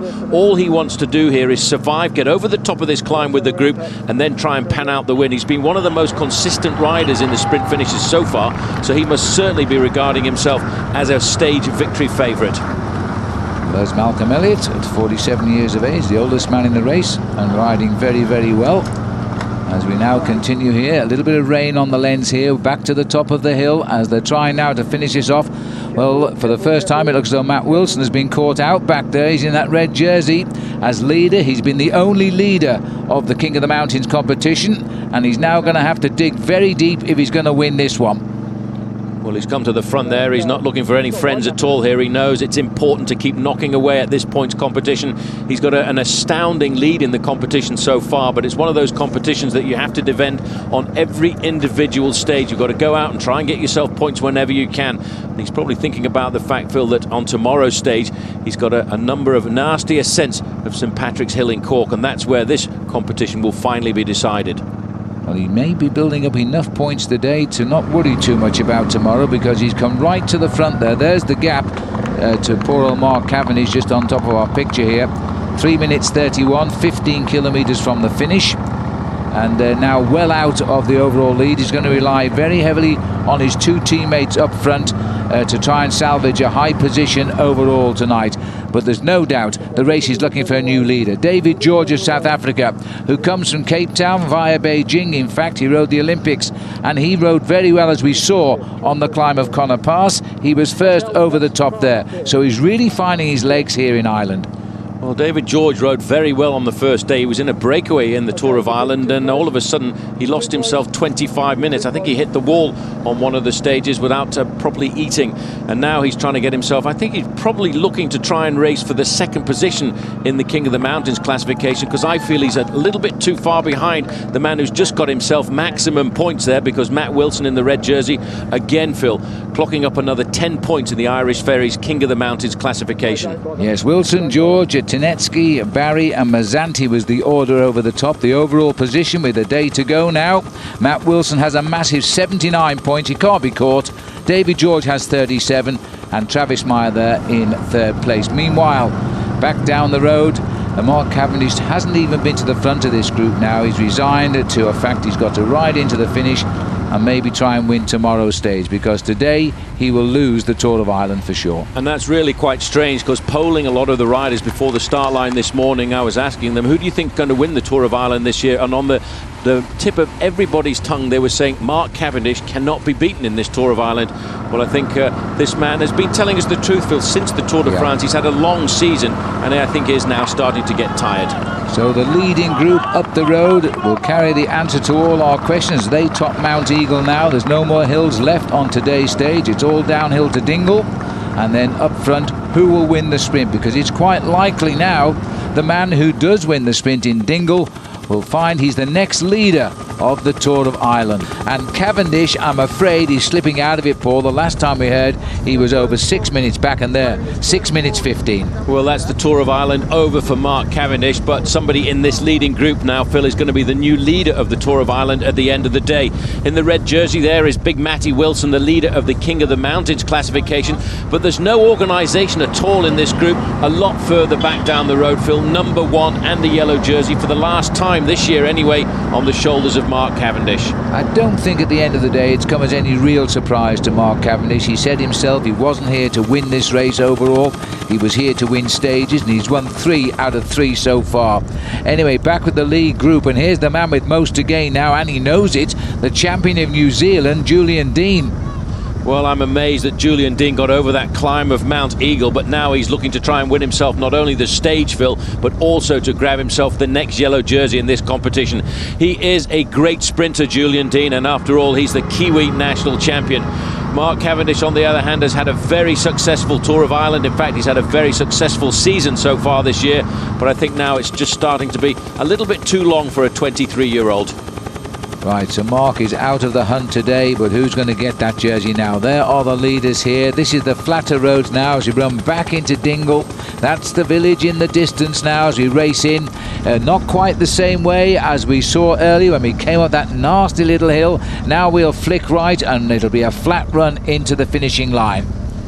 It'll get very complicated because over the last 3 days, Phil, we've had an organised charge into town, with one team being the team to set the pacemaking on the front end of the pack, and that's always been Team Columbia. Now, I don't know that anybody has confidence in organising a sprint at the front end of the main field, and attacks are coming thick and fast. Left-hand side, right-hand side. This is a rider from Tinkoff trying to get out of the front end of the pack. Well, this will be Luca Mazzati who's trying to get away here at the front. Note too that there are 2 riders from Mark Cavendish's team who have made this split. Michael Barry, the on-form Canadian, and Marco Pinotti of Italy, former leader of the Tour of Italy. Somebody's taking a flyer off the front down there. Another move going off the front end of the main field. Who's going to chase now? You see, there are not a lot of strong teams represented in this leading group, Phil, of 23 riders, and nobody really at 4 kilometres to go is prepared to organise the chase. Well, they're trying to nail back this rider. They don't want to ruin a sprint now, but this is a very select group. It is only just 23 riders strong, and the rest have been dropping off. The rest of the damage was done. It was 31, was on that climb of Mount Eagle. They're just about going to get this rider back, Paul. He's not getting away from them at all here. You have to be a very special rider at a stage like this to stay off the front end of a race when they're charging into the finish line, because everybody is really thinking about trying to win themselves a stage, and that's what's happening here. People are trying to win the stage, but of course for a number of riders they're trying to make sure that they get across the line in the first 3 places, because there are time bonuses available for the first 3 riders to cross the line, and they could be quite crucial here this afternoon, because I think those time bonuses will decide who's going to be the new wearer of the yellow jersey. Well, this looks like Daniel Fleeman here from the On-Post team, sponsored partially by Sean Kelly as well, trying to soften them up. And the other rider who's made this split for the On-Post team is Dan Lloyd, and Dan Lloyd's the rider we saw crash so spectacularly yesterday when he skidded his back wheel on that oil when he was with Simon Clark and leading the race. Well, Phil, at 3 kilometres to go, strangely enough, despite all of the work done by David Miller, it now appears that the man who's the best place in that leading group, Julian Dean, is completely alone because he doesn't have any teammates with him. Cavendish out of the hunt a long way further back down the road. We're now looking at Marco Pinotti. He's making a move here for Team High Road. Watch out for him tomorrow on the slopes of St Patrick's Hill, because I'm absolutely certain we have not yet decided who's going to win the Tour of Ireland, and we don't yet know who's going to be the new leader at the end of this stage. Well, one thing we can be certain of, this race will still be a battle of seconds, whoever gets the jersey by the end of the day. That means tomorrow the battle in Cork is going to decide the Tour of Ireland right on the very last stage. These riders are still trying to sort out who's going to win the stage right now. Julian Dean, you see, is working. He's a sprinter, but he's working so hard at the front because of time gains he wants, primarily over this rider, Mark Cavendish. But I think all of those gains are now in the bag. Over 6 minutes. Cavendish can't come back from this today. There's Malcolm Elliott there as well at 47, the oldest rider in the race, and still riding quite spectacularly. It's like David George on the front here for MTN, the rider from South Africa, and again another move coming over on the left-hand side. Everybody now is trying to see whether or not they can open a gap over the front end of the main field, but you can see the attention there at 2 kilometres to go. Still no team, Phil, have come to the front to try and dominate the pacemaking. This is going to be a very difficult and scary sprint. It looks like Russell Downing there in second place for the Pinarello team. Very small little group there. Now once we're across the river here, we'll make the right turn at the roundabout and run down to the finish, and then they'll know they're almost home. Not dry, but home. 1 kilometre to go then, and the sprinters are from the group, and there aren't many of them. This could go a very unusual way here. Now there's the right turn. Swinging round in first place there was Michael Barry of Team High Road. Now, over the last couple of days, he's been the lead-out man for Mark Cavendish. Will he have a go today on his own account and see whether or not he can get himself a stage victory? There's a little bit of organisation coming to the front end of the main field now as we get inside of the last kilometre. Now's the time to move to the front, position yourself in 4th or 5th place, and think about opening up for the sprint to the line. But look at that very savage crosswind. The thing to remember is that all of these riders finishing together are given the same time for the day. They're all gaining time over Cavendish as the lead out is coming now from the team MTN from South Africa. but now the sprinters, and Matt Wilson, who's leading the King of the Mountains in that red jersey, is trying to jump on the back wheel here of Russell Downing, and Downing is a good sprinter. He's got something like 15 victories this year, and Downing now isn't going to give this one away. It's a great performance by Matt Wilson, who's challenged there by Rabunel of Cork in Galicia, but Russell Downing takes it on the line. So just 7 days after his 30th birthday, here comes win number 15 of the season for Russell Downing. Free of the sprinting Mark Cavendish, he makes it look just as easy. He's the winner today. And there's the result. Russell Downing from Gonçalo Rabunal, with the King of the Mountains Matt Wilson third, ahead of his fellow Australian Simon Clark. Then the clock was ticking on the group containing Mark Cavendish. And here is the group coming in, and you can see now all interest lost. So there's no doubt that Mark Cavendish has lost that yellow jersey after winning 3 stages already. He's smiling though, but the big question now, of course, is where does the yellow jersey go? It's got to go to somebody in that front group.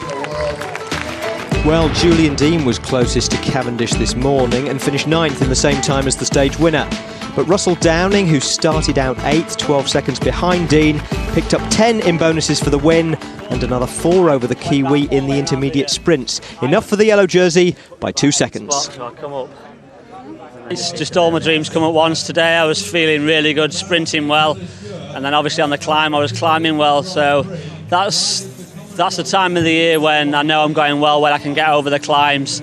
I can always sprint well, but when I'm climbing, it's groups like that, 30, 40 guys that I win my stages from in big stage races. So, but to get the yellow jersey is it's brilliant. So someone other than Mark Cavendish finally gets on the podium for a stage win, and it's another Brit, just what the Irish wanted. Good for Downing though, and great for the race actually, because this is how things look at the top going into the final day. Russell Downing has the lead by all of 2 seconds from Julian Dean. Matt Wilson, third on the stage, is third overall now, 11 seconds back. In fact, there's only 18 seconds separating the top 18 riders. Michael Barry takes over as the best placed Columbia man in 10th. Mark Cassidy leads the Irish Challenge now, he's 24th. Mark Cavendish slips to 32nd. Cav, you were all up for giving it a shot today. What happened on the Connor Pass? I got dropped. You know, I was okay till 500 metres to go, and then I think Dave Miller was on the front, and it just proved a bit too much, and we just got steep at the top. So, you know, we gave it a shot to get back on the other side, but, you know, we had the objective of getting 3 guys in the front group today anyway, and they're still up there on GC. So that worked out brilliant, and so they're still up there, and we'll give it a go tomorrow to get them in the win. Well, he set off in search of a stage win, which was the full extent of Pinarello's objectives coming into the Tour, but Russell Downing now has the yellow jersey as an unexpected bonus. There's the full lineup of jerseys, yellow, green and red. Matt Wilson is looking good for the Irish Ferries King of the Mountains title with a 42-point lead over David George. And Mark Cavendish has a 5-point lead over Russell Downing in the green jersey competition sponsored by Arm Push. He'll finally wear green tomorrow, by the way. Now he's no longer in yellow. So it's all turning out just how the Tour of Ireland organisers must have visualised it when they mapped out the route, apart from the English winning 4 stages, of course. It's a beautifully poised race going into the final day, and the yellow jersey is still anybody's. Tonight, though, it's Russell Downing's by 2 seconds.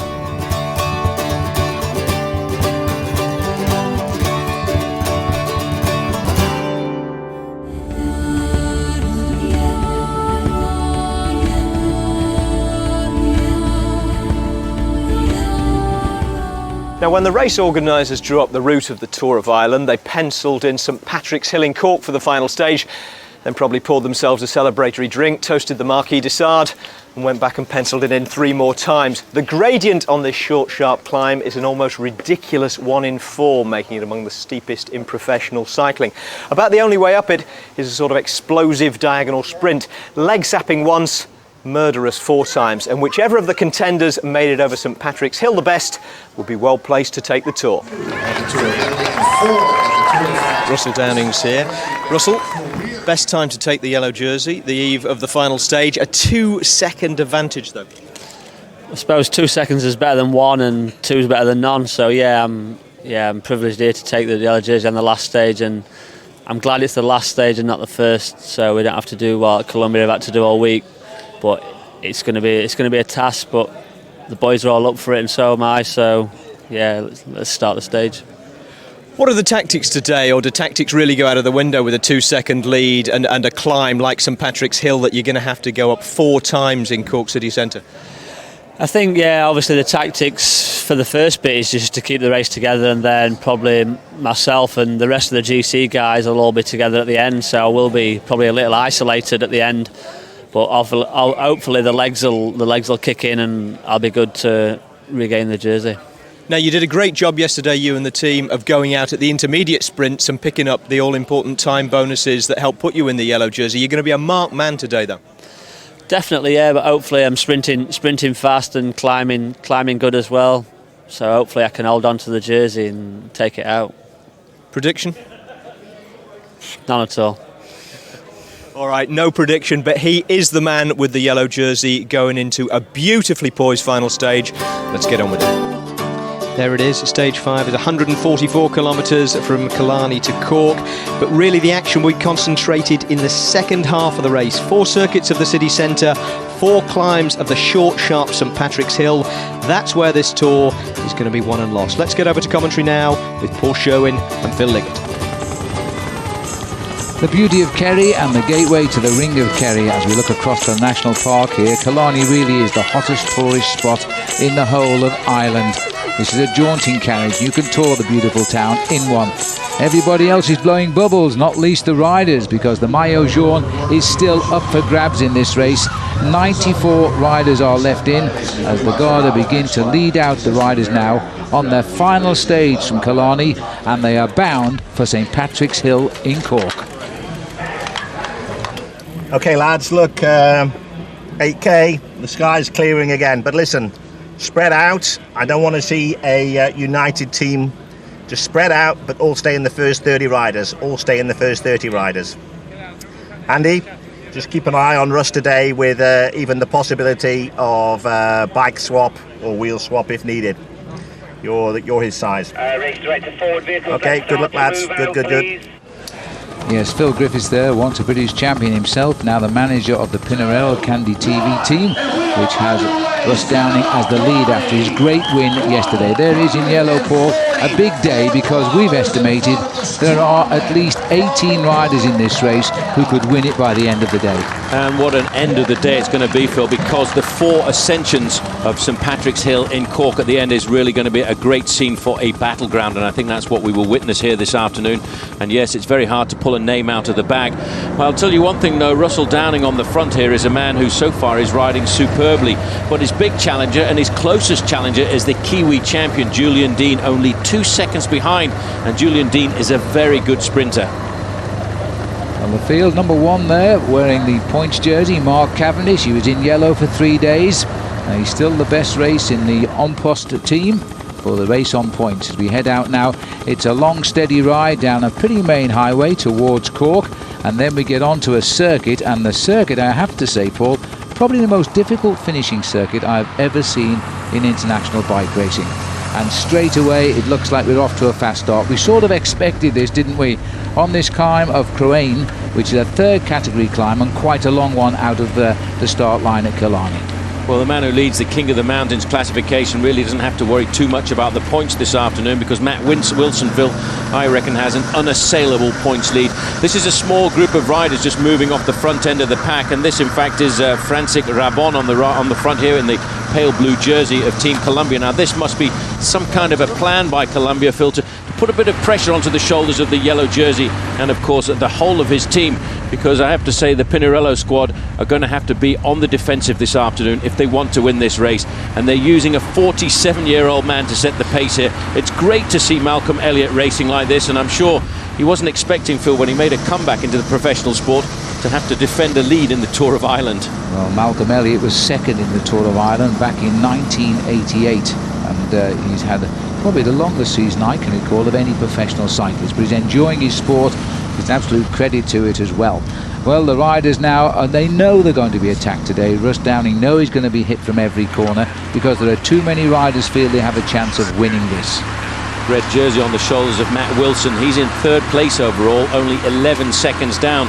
I think today he won't look for points in the King of the Mountains classification, Phil, because for him, he probably feels in the back of his mind he's got a serious option of winning this bike race. And I have to say, I think this end of the season, he's really showing some of the best form he's had in recent years. Little move starting to develop here as they sort of split up on that climb. There's been a number of attacks, none yet has been successful. This is about the biggest gap we have had so far. And the big danger is once they start to get clear of the big pack in 1s and 2s, reform at the front, they are the most difficult breaks to get into. And it looks as though we're bringing together now 5 riders. And again, Franciszek Rabon of Team Columbia is the pacemaking here. But number 106 is a very dangerous rider indeed, because he's the best placed rider in the group here. Yes, Thomas Rabu is at 40 seconds down on the overall lead at the start of the day. In this group as well, you can just see Ilya Chernetsky. He's the rider in the yellow jersey at the front of Tinkoff Credit Systems. They won't let this move go too far off the front end of the main field, Phil, with that Rabobank rider being present. Well, there is Downing. Now, he can't chase everything. He is human after all, so he's going to have to assess which move is likely to endanger his lead most and then order his team to chase. So at the moment, he's gambling a little bit because he's got 18 riders within 18 seconds of him. And Rabon here in the middle, not Rabon, Rabu in the middle is 40 seconds back. So I guess he's feeling we're going to have to wait and see on this one. Well, it's a long drag, this 3rd category climb up to the summit, and this may well give these riders a chance to break the elastic. At the moment, they're looking at around about a 35-second advantage over the front end of the main field, who so far haven't desisted in the chase. I'll tell you what, though, Thomas Rabu here wants to get on with this one as he goes over the top of the climb. He gets the maximum points in the King of the Mountains. He's not really interested in that. There he is, 6 points off Nolf, who's in the break with 4. Chernetsky is the Tinkoff rider with 2, and that Rabon there getting the 1 point. Time for a little bit of a drink here because he's got a slight gap. 40 seconds behind overnight. I would say he's now the virtual leader of the race on the road. So that's the first problem today for Russell Downing. Well, the team on the front there is the Pinarello Candy TV team. That's the team of the yellow jersey. They've come to the front to set the pacemaking. They are concerned about the presence of that Rabobank rider in that leading group, Phil, because at 40 seconds on the final day of racing like this, you can't throw away the advantage. Now over the top, and it's good roads for the moment before we get down towards the entry into the finishing circuit, which is around about 80 kilometres into the stage today. And then we'll complete 4 circuits based on the finishing line down in Cork, bringing to an end 880 kilometres of racing over 5 days. These 3 boys are away. Now, it looks as though we've lost the Rabobank rider here. Now, these 3 riders, oh, he's in front. That's why we've lost him, and the pacemaking being done by him. So they're coming back together. I don't quite know what happened here to form the split, but these are the same boys trying to reform at the front. Here's the group as we pass the Cork flags here. Big day in Ireland today because Cork in the semi-finals against arch rivals Kerry in the All-Ireland Football Championship. Yes, I wonder which sport everybody's going to turn out and try and witness here this afternoon. A little bit of discontent in this leading group of 5. In fact, you can just see Rabu looking over his shoulder there. He's looking for some information to come back from his team manager. We're currently sitting on around about 40 seconds in front of the main field, and a little bit of discussion going on there between Rabon and Rabu. And you know, that's correct. But you know, I think the reason being here, Rabon on the far right has 3 teammates in this race who could win this race, and he's not going to take away the Rabobank rider and try and endanger those 3 riders. So there's going to be a problem there. Well, the yellow jersey at the back of the group here, Phil. Now, this is Russell Downing. Complaining something to do with his tongue tasting like fur, and he shouldn't be at the back of the group like this. He's obviously trying to tell us something with that gesture. Well, we'll have to check on that one, but it looks as though he has a problem. There might be a bee sting or something like that. Well, they're still being under pressure here. They're quite clearly unhappy with the way this break is working together. Rabu is not having none of it, and it looks to me as though this breakaway is not coordinated. They are not friends. Well, they're not happy, Phil, about the presence of Rabu in the orange jersey of Team Rabobank there in the group, because they know they won't be given any freedom. He's too high up in the overall classification, and on the final day what these riders are hoping for is a free ride to try and get themselves to the finish and win a stage, but they won't be given a free ride or a chance to get any advantage at all as long as Rabu there, Phil, is in the breakaway. And that's why the riders are splitting up here. They're isolating Rabu, and I think he decided to throw the towel in and go back to the field here. That was Fredrik Eriksson a Swedish rider on the Irish Pazula team, who sprinted off to join up front Franciszek Rabon. It's sad to say this is, I believe, the last race of the Pazula team this today, Paul, because the team is withdrawing from the sponsorship of the squad. So they're putting on their final show in the Tour of Ireland. Rabon, Chernetsky is the rider in yellow, and Eriksson is about to join him. And they've got rid of the hot man, so they may be given the chance to get away now.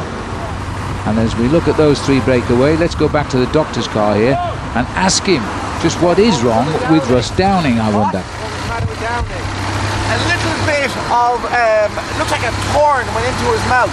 I don't know how it got there. It might have come off the road, but it went into his mouth. And it actually stuck into his mouth. And we actually had to pull it out. It was actually a thorn in his tongue. It was stuck in. His tongue was swelling, but it's not bad. But he finds it difficult to swallow at the moment.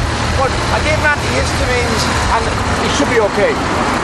As if he doesn't have enough problems with these riders trying to take him out of yellow. He's got a thorn in his tongue.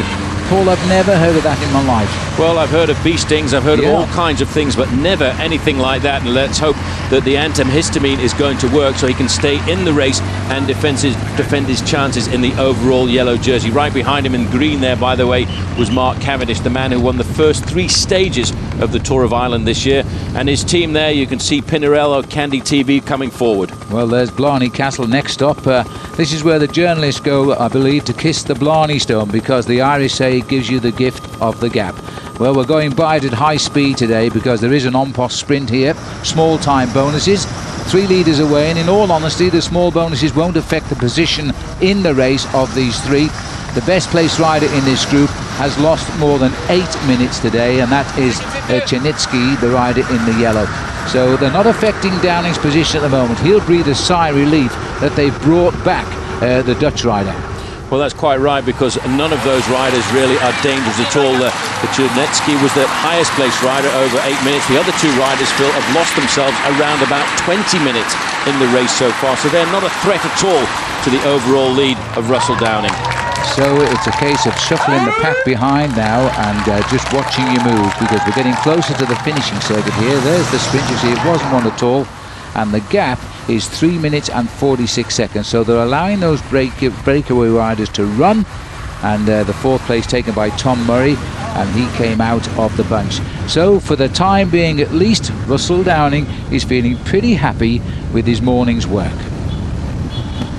Now the riders will soon be entering the final circuit of the city of Cork, with the race still to be decided over 4 leg-sapping climbs of St Patrick's Hill, and as anxious as anybody to see how it unfolds is the race organiser Alan Rushton. Now, with the race so finely poised, Alan, this must be exactly the way you hoped it would pan out when you first planned the route. It is panning out very well, and we're very excited by it. We've had great cooperation from Cork. We've worked on this circuit. It's very tricky because it's a major city, and to try and get something which still allows the city to operate. So the city's still operating. We've got marvellous crowds here, and the race is still, to be decided. And that's really what you want. You want it right down to the end if you can do it. We've had some great days with Mark Cavendish, and now it's down to the climbers to see how they're going to do today. Absolutely, it's almost like a seal of approval, the quality of rider and the quality of team you've had here in the second year of the Tour. How do you see it developing from here on? Well, we're getting a lot of international television coverage. We're punching above our weight, really, which is the whole idea for Irish tourism backing this race. And we want to continue to develop that, continue to improve what we do. And over the coming years, we have a lot of exciting plans now. Great. Well, this man has set the stage. It's up to the riders now to take on St Patrick's Hill and decide who's going to win this Tour of Ireland. Let's get back to commentary. Well, I can tell you one thing, Paul. Alan Rushton won't have too many friends in the cycle race by the time they finish these 4 laps. This is the most technically difficult circuit I've ever seen. It is very, very steep, but the sun has kissed the race really well today. It is a brilliant day. It's warm, and there is a magnificent crowd. These are the same 3 riders. They're going to see the climb first here now as they go under what is the finishing line. They now face 4 circuits. Yes, I think if this circuit only contained St Patrick's Hill, Phil, it would be a very testing circuit, but there are about 2 other climbs on the course as well where the riders have to get out of the saddle like this, and if you want to have a bike race, you really want to have it with a crowd like that, because St Patrick's Hill is completely and utterly filled with spectators, and I think they've chosen which sport they want to watch here in Cork this afternoon. Well, here is the Battle of St Patrick's Hill, and it was all started, by the way, by John Lackey, sadly no longer with us, the very popular John Lackey, who was an organiser of one of the original Tours of Ireland, and he brought the race to this hill on a very circuit similar to this. He'd be delighted by what he's seeing today now, with some of the best bike riders in the world tackling the climb, but normally we turn right. On this particular circuit we stay in these narrow roads, we duck and we dive, we go left at the top. Very difficult. It's a 15-kilometre circuit that the riders will cover on 4 occasions. That's František Rabon on the front. Sitting on the back here is Ilya Černetsky of Team Tinkoff, and that gives you an idea just how hard the climb is. This is the front end of the main field now, Phil. They're looking for around about the 2-minute mark. We'll get an exact time once they cross over the line. This is Trent Lowe on the front, followed there by David Miller.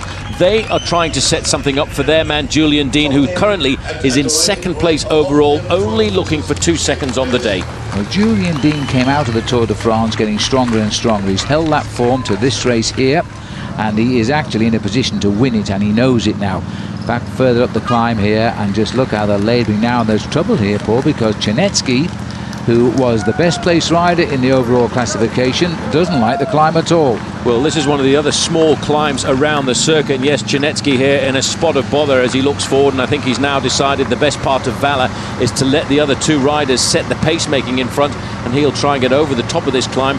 But it's not the kind of circuit, Phil, where you can recover, because if you're not going uphill, you're going down dale, or you're going round corners left and right. It's a very tricky and testing circuit, which is really keeping the suspense in this race right up until the last day, and I have to say probably right up until the last lap. Now we're moving back some 3 minutes down the road, back onto St Patrick's Hill, and this is the head of the main field.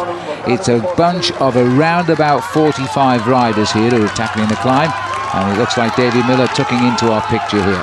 Well, Martin Masgrand taking over for Garmin Chipotle on the front there. You can just see David George of MTN and South Africa a little bit further back. The yellow jersey is still in contention there, Russell Downing, in the first 10 or 15 riders. But just listen to the crowd there. They really are getting behind these bike riders. They know how much pain they're going through to stay at the front end of this pack. In fact, how much pain they're going through to get over the climb for the first time of 4.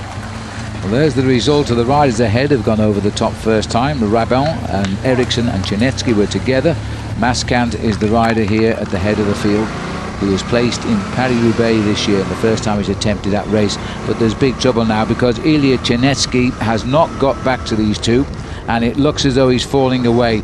This is the area where they're allowing drinks to be handed up, and the 2 riders now in tandem. Remember, they broke away very early on today. They have got just about 3 minutes over the main pack, and they've got 3.5 laps to go. Probably just a chance to survive. This is not a good sight. Mark Cavendish has seen St Patrick's Hill. He's turned round and he's just abandoned the race. I don't think anybody is going to begrudge this man. He set the race on fire over the first 3 days with his magnificent sprints, just like the stage wins he gave us in the Tour de France and, of course, in the Tour of Italy. It's been a long, hard season, I think, for Mark Cavendish. These 2 leaders, though, Phil, are doing a great job, because at the line they were 1 minute and 57 seconds ahead of the yellow jersey group. They've now pushed that up to 3 minutes, and they will be seriously thinking about surviving and trying to get themselves the stage victory.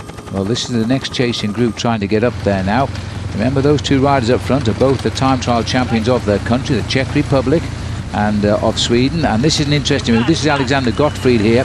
He's one of the riders at 18 seconds behind, so he is a big danger, especially if he gets up to his teammate. So once again, Russell Downing is now into a spot of bother here, and he'll need a few friends, I think. Well, one of those friends will be Phil Griffiths, I'm sure of that. Okay, lads, we have a problem here. Kaczynski is dropping back, as is his teammate Gottfried is going forward, and he's at 18 seconds. Get them 2 together, it's a little bit dodgy. Mastered the understatement, Phil, a little bit dodgy. I say it was quite serious if they get together, but we'll see. I think Downing knows what he's got to do, but he knows that others want to take up the chase as well, especially riders like Julian Dean, who's only 2 seconds behind Downing in the overall standings. Well, it's still František Rabon and Frederick Eriksson at the front of the bike race, but that is quite right what Phil Griffiths was saying. If those two riders from Tinkoff get together, although Chernetsky, Phil, had been dropped, he'll muster up some strength to try and give the advantage to his teammate on this flatter part of the course. Then I will think what would happen is once he comes to St Patrick's Hill again, it'll be goodbye to Chernetsky, but he could turn the tables in the advantage towards assisting his teammate Godfried. These two now know the way around. They've done one lap. They've seen the crowd. It seems to be getting even bigger here on St Patrick's Hill. I'm a bit surprised with Rabon because he's been the sort of rider on Team Columbia who has been under pressure over the opening days and often in a bit of bother at the back of the field. But he went out early today. He now seems extremely strong. Well, bear in mind, Team, I'm going to call them Hyro, but in fact Team Columbia, as they're now called, Phil, have been looking for something this afternoon. The first few days they were defending Mark Cavendish, but they've got 2 or 3 riders in with a chance of winning this bike race overall.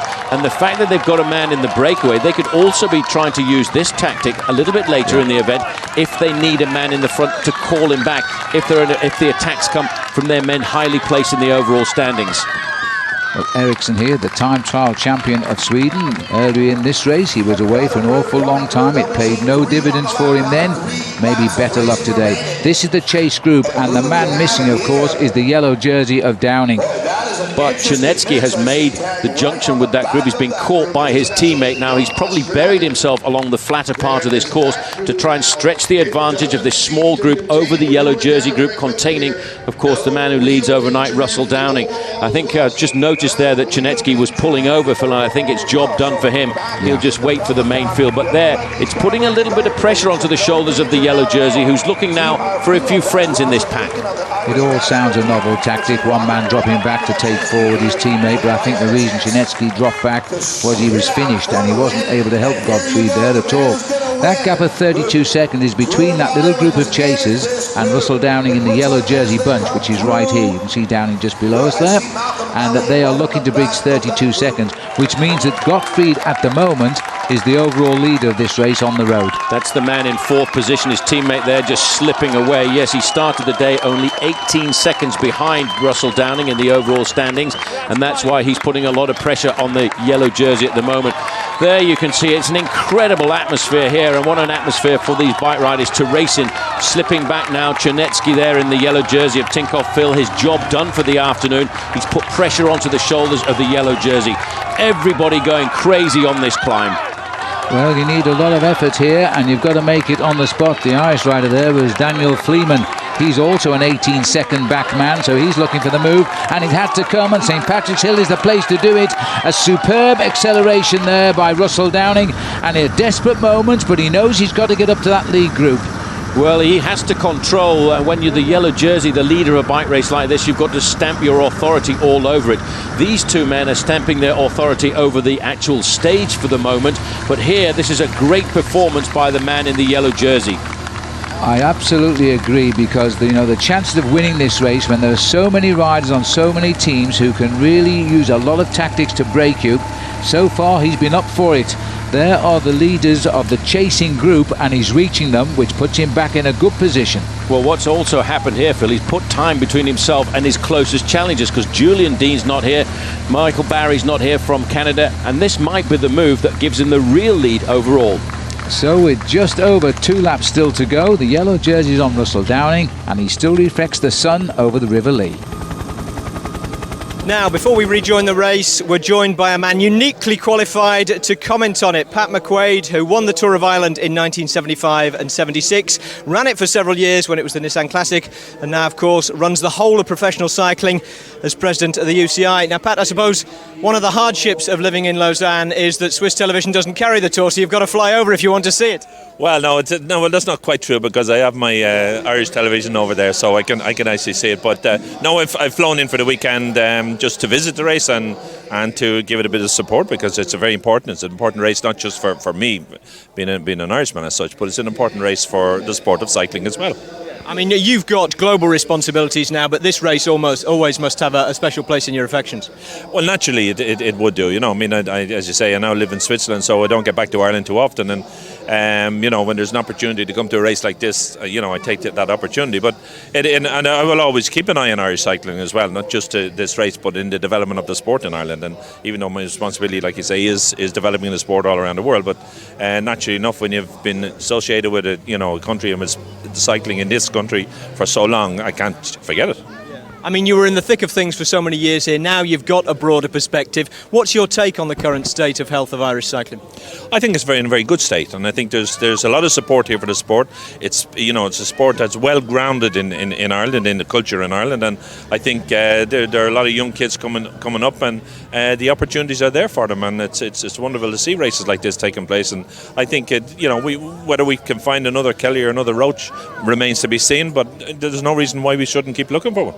And quickly, a question on your wider responsibilities, because relations with some of the Grand Tours, the Tour de France especially, have been rocky in recent years, but signs of a bit of conciliation recently. Yes, it's true. We've had meetings with them in recent weeks, particularly with the Tour de France, and there are very positive signs coming from there, that they're beginning to see the light a little bit, and they're beginning to realise that the sport is not just a Tour de France, but the sport is a global sport, and they have responsibility to that just same as we have. And so thankfully relations now are in a lot better way than they were over the past couple of years, and I would see in the next couple of weeks the whole thing being completely sorted. Okay, great. Pat, thanks for your time. Let's get back out on the road then and see who's going to join this man on the roll call of Tour of Ireland winners. Thanks, Gary. Well done, Pat McQuaid there. He wasn't a bad professional cyclist himself. He used to race against a certain Paul Sherwen, who can now comment on the two leaders. Well, these two riders now, Phil, still riding pretty much together, but I think what's more important with 2 laps to go is what's going on behind, because these two riders at the moment are thinking about trying to win the individual glory on today's stage, but there's a major battle going on behind for the yellow jersey, currently still firmly on the shoulders of Russell Downing. But now I think, Phil, a lot of riders are queuing up to launch the last few attacks. The two leaders have got a 3.25 minute advantage over the yellow jersey group, but they started the day a long way behind him in the overall race. Yes, they need to add another 5 minutes to that, and there simply isn't enough time left on this 144-kilometre stage to do that. And so they might, and I only say might, win the day at the moment, but they certainly won't win the race. The battle still remains between the yellow jersey versus the rest. And 2 seconds, remember, back to Julian Dean, and a couple of more back to Matt Wilson.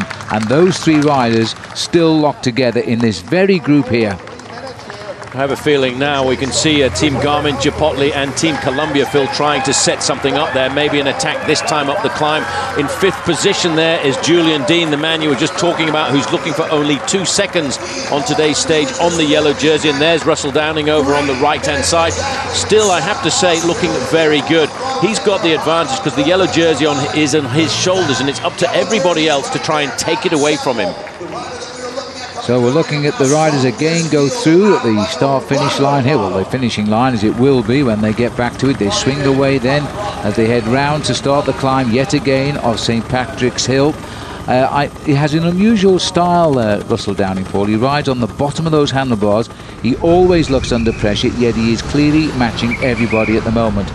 Up to the road about 3 minutes. These are the two leaders, and they've done very, very well, to say the least, to hold off this field, and they've held them off by a good 3 minutes. They're not actually being brought back to the fold. Well, I think the reason for that is this is actually a very difficult circuit, Phil, to organise a chase on. It really is very much a question of survival of the fittest. This is a good move by Julian Dean. Now, this is the move that was being set up there by Garmin Chipotle. That's Michael Barry coming across in the pale blue jersey, the yellow jersey of Russell Downing, looking very comfortable. The red jersey is the man who is the best climber of the Tour of Ireland this year, and that's Matty Wilson. You can just see the cracks now, Phil, starting to appear.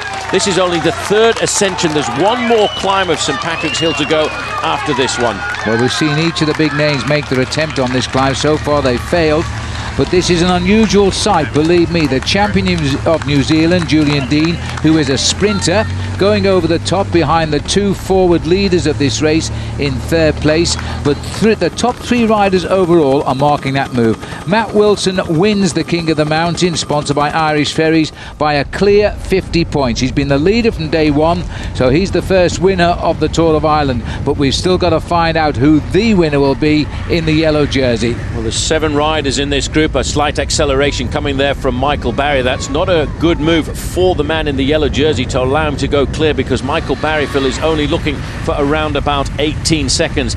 And he's in great form right now. Let's not forget that this man has come here from Beijing. He represented Canada there, and he finished in the top 10 in the road race. So he's a man who's got the form at the moment, but you can see Downing is under a lot of pressure to try and pull him back into the fold. He's got to now, Phil, take the responsibility and chase down every one of these moves. It's all part of the Team Columbia plan, this, because they've got 3 riders who could win this race. Now they're playing the cards.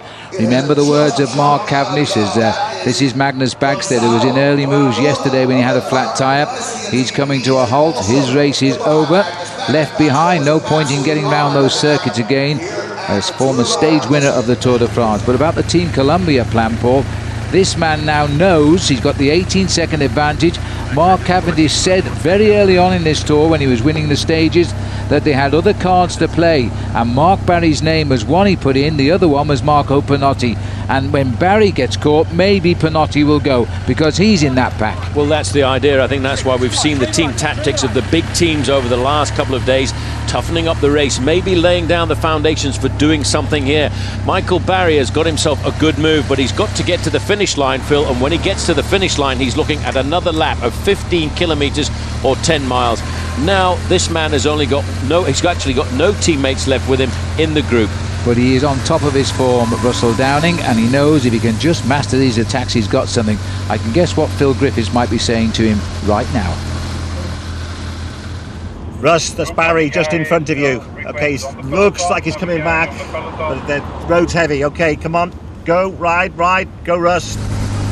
I think we all feel a little bit like saying go Russ, because he's had the whole race against him today, and he's been absolutely brilliant in that yellow jersey, leading a major race like this, because his diet is really fully British racing, and he's up against the European boys here. Well, you might have just got the time check on the blackboard there. It's 2 minutes and 50 seconds is the advantage of these 2 riders. And in fact, Michael Barry was only 25 seconds ahead of the main field. One last lap to go. It doesn't sound very much when you say it quickly, but it's one more ascent of St Patrick's Hill, and still a very tricky and treacherous and dangerous finishing circuit to get round. 32 seconds now, Phil. It's stretched out that gap between Barry and the yellow jersey group. So currently the yellow jersey, the virtual yellow jersey, is on the shoulders of this man, but he's got to keep hold of at least 18 seconds of his advantage over the chase group behind with Russell Downing. And how many times in the last 2 hours has Russell Downing seen that yellow jersey lost on the road, and he's fought his way back into the picture? Well, he's gone clear now, Michael Barry. Here comes the chase group. Still in there, the top 3 riders in the race. The red jersey in third of Matt Wilson, the white jersey of Julian Dean, who is in second place, and the yellow jersey of Russell Downing.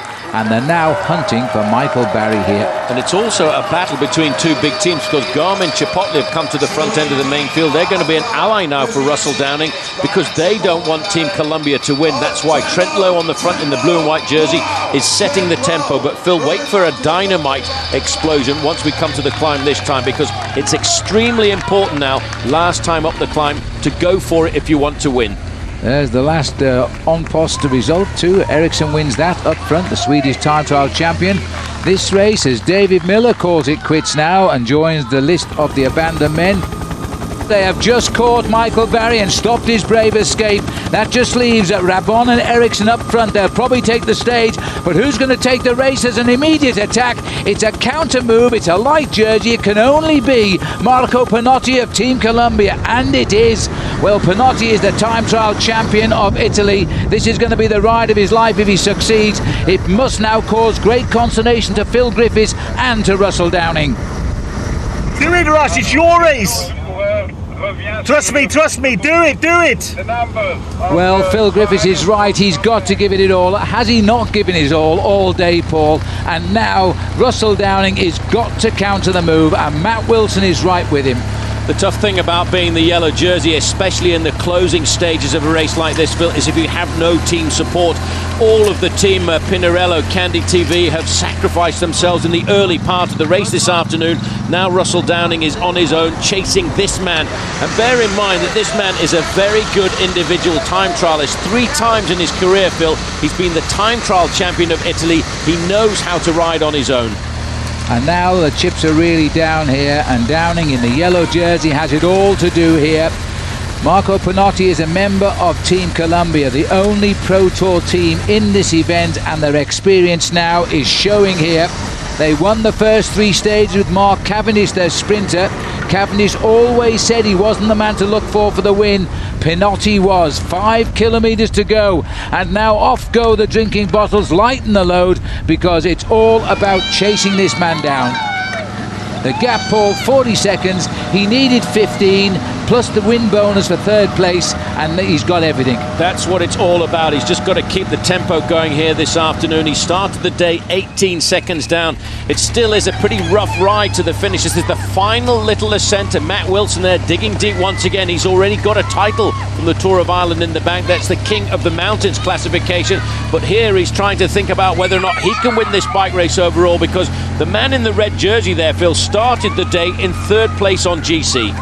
I think Wilson has been superb. I think Dowling has ridden better than we've ever seen him ride, and Julian Dean, the sprinter, as well. He's the rider in black and white, dead centre. But all 3, I think, have been outmanoeuvred here by a Team Columbia who have waited, manoeuvred, and now broken.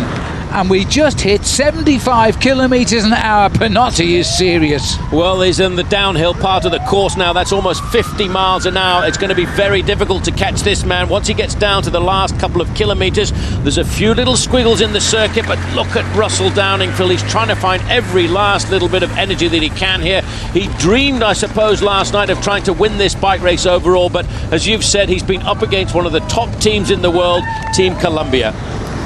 Let's not forget there are 2 leaders on the race course today. They cannot win this race overall. They're too far behind. They can, of course, win the stage. 1 kilometre to go for Marco Pinotti. The other 2 are nearly home. We'll see them soon. This rider knows now it's desperate moments. He probably can't win, but he won't give up trying. Getting a bit of help there from Julian Dean. He's come to the front too. He's thinking about a high place in the overall classification. Just sitting on the back there was Michael Barry, teammate of Marco Pinotti, getting down into that time trial position. He's not thinking about winning the stage here this afternoon. That is gone. Yes, and if he's going to win for Team Columbia the race, this man, Rabon, is going to win the stage for Team Columbia as well. So they really have come strong and good on this last day of the Tour of Ireland. Rabon gets what is only his 2nd win of the year. Coming into view is the time trial champion of Sweden. This time, unlike the other day, he stayed the distance, and that's a great 2nd place too for Eriksson. Well, Eriksson coming across the line for 2nd, but the next man who should come into the finishing straight, Phil, should be Marco Pinotti. Celebrations there for Rabon, a great win by Team Columbia, and it could very well be that they're going to get the big win as well, because the next man across the line should be Marco Pinotti. Great win by Team Columbia, Phil, here this afternoon on the stage. Well, that was a long breakaway, well deserved by František Rabon, but here's the rider now who's putting the icing on the cake for Team Columbia. He won the 21st stage, a time trial in the Tour of Italy this year. He's now done the time trial of his life to take out the 5-day Tour of Ireland, and now he is coming home, Marco Pinotti. His mouth is as wide as you could wish. A few more gulps of air on this terribly difficult finishing circuit. He sprints home now, and he gets the victory in the Tour of Ireland because he only needed about 15 seconds. This has been a Team Columbia great show. Well, joining his teammate there who's just taken out the stage victory. He's going to have to wait for 15 seconds now, Phil, to see whether or not he's won the Tour of Ireland overall. The last official time check we got was 40 seconds, and this is the time coming up for this man, Russell Downing. 15 seconds has gone by, so Russell Downing here, Phil, has lost the Tour of Ireland. But he goes out in style. He finishes 4th on the day, and he's only just lost this great race. Well done, Russell. You've won this race. Oh, wonderful. I'm so happy. It's been in my dream since I came here. And thanks to the team, Michael Barry was unbelievable. All the other guys. Thanks to the team, and I'm very happy. Tell us about these final circuits and the repeated climbs of St Patrick's Hill. Was it always your plan to attack there? Yeah, I had a plan to do something because I'm not fast. And I had nothing to lose. I was happy that it wasn't raining, otherwise the circuit would be very tricky. But it was being a very, very nice circuit. I knew that the key point was after the climb with 10 km to go where I attacked. It was unbelievable. Thank you to the team. I'm wonderful. Now, first things first, there's the stage result. Marco Pinotti's teammate František Rabon ahead of Frederick Eriksson and Pinotti himself third. Russell Downing led home the chasing group to take fourth, but it wasn't enough to save the yellow jersey. King of the Mountains Matt Wilson rounded off a great tour with 10th place. Two big names, though, were among many who didn't make it round today. David Miller climbed off, and so did Mark Cavendish, leaving one of his lieutenants free to take some glory for himself. There's František Rabon capping a quite astonishing show of force from Team Columbia. 4 stage wins, the yellow jersey, and they would have had the green jersey too if Mark Cavendish hadn't abandoned. Instead, that becomes Russell Downing's consolation prize. And considering the relative size of their squads and budgets, Pinarello Candy TV's final haul in this race, every bit as good as Columbia's. Matt Wilson can be proud of his tour too, taking the King of the Mountains jersey on day 1 and never looking likely to give it up. Let's take a look at the final standings then. Marco Pinotti is the Tour of Ireland winner by 19 seconds from Russell Downing. Julian Dean is third, 2 seconds further back, with Matt Wilson fourth, just ahead of Pinotti's teammate Michael Barry. Roger Akin of the Irish national team finishes as the best home rider, just over 5 minutes back in 22nd place. Malcolm Elliott defied biology and beat his age, 41st at the age of 47. Well, he won the final stage of the Giro d'Italia this year, but today his final stage performance was good enough for overall victory. And Marco Pinotti says he'll be back next year to defend his title. I hope so, really hope so, yeah. I'm very happy about this race, and I'm sure I will be back. And that's about it, except for the final order of business, the full lineup of jerseys, including Simon Clark there in the white of Best Young Rider. Team Columbia, you won't be surprised to hear, took the team classification.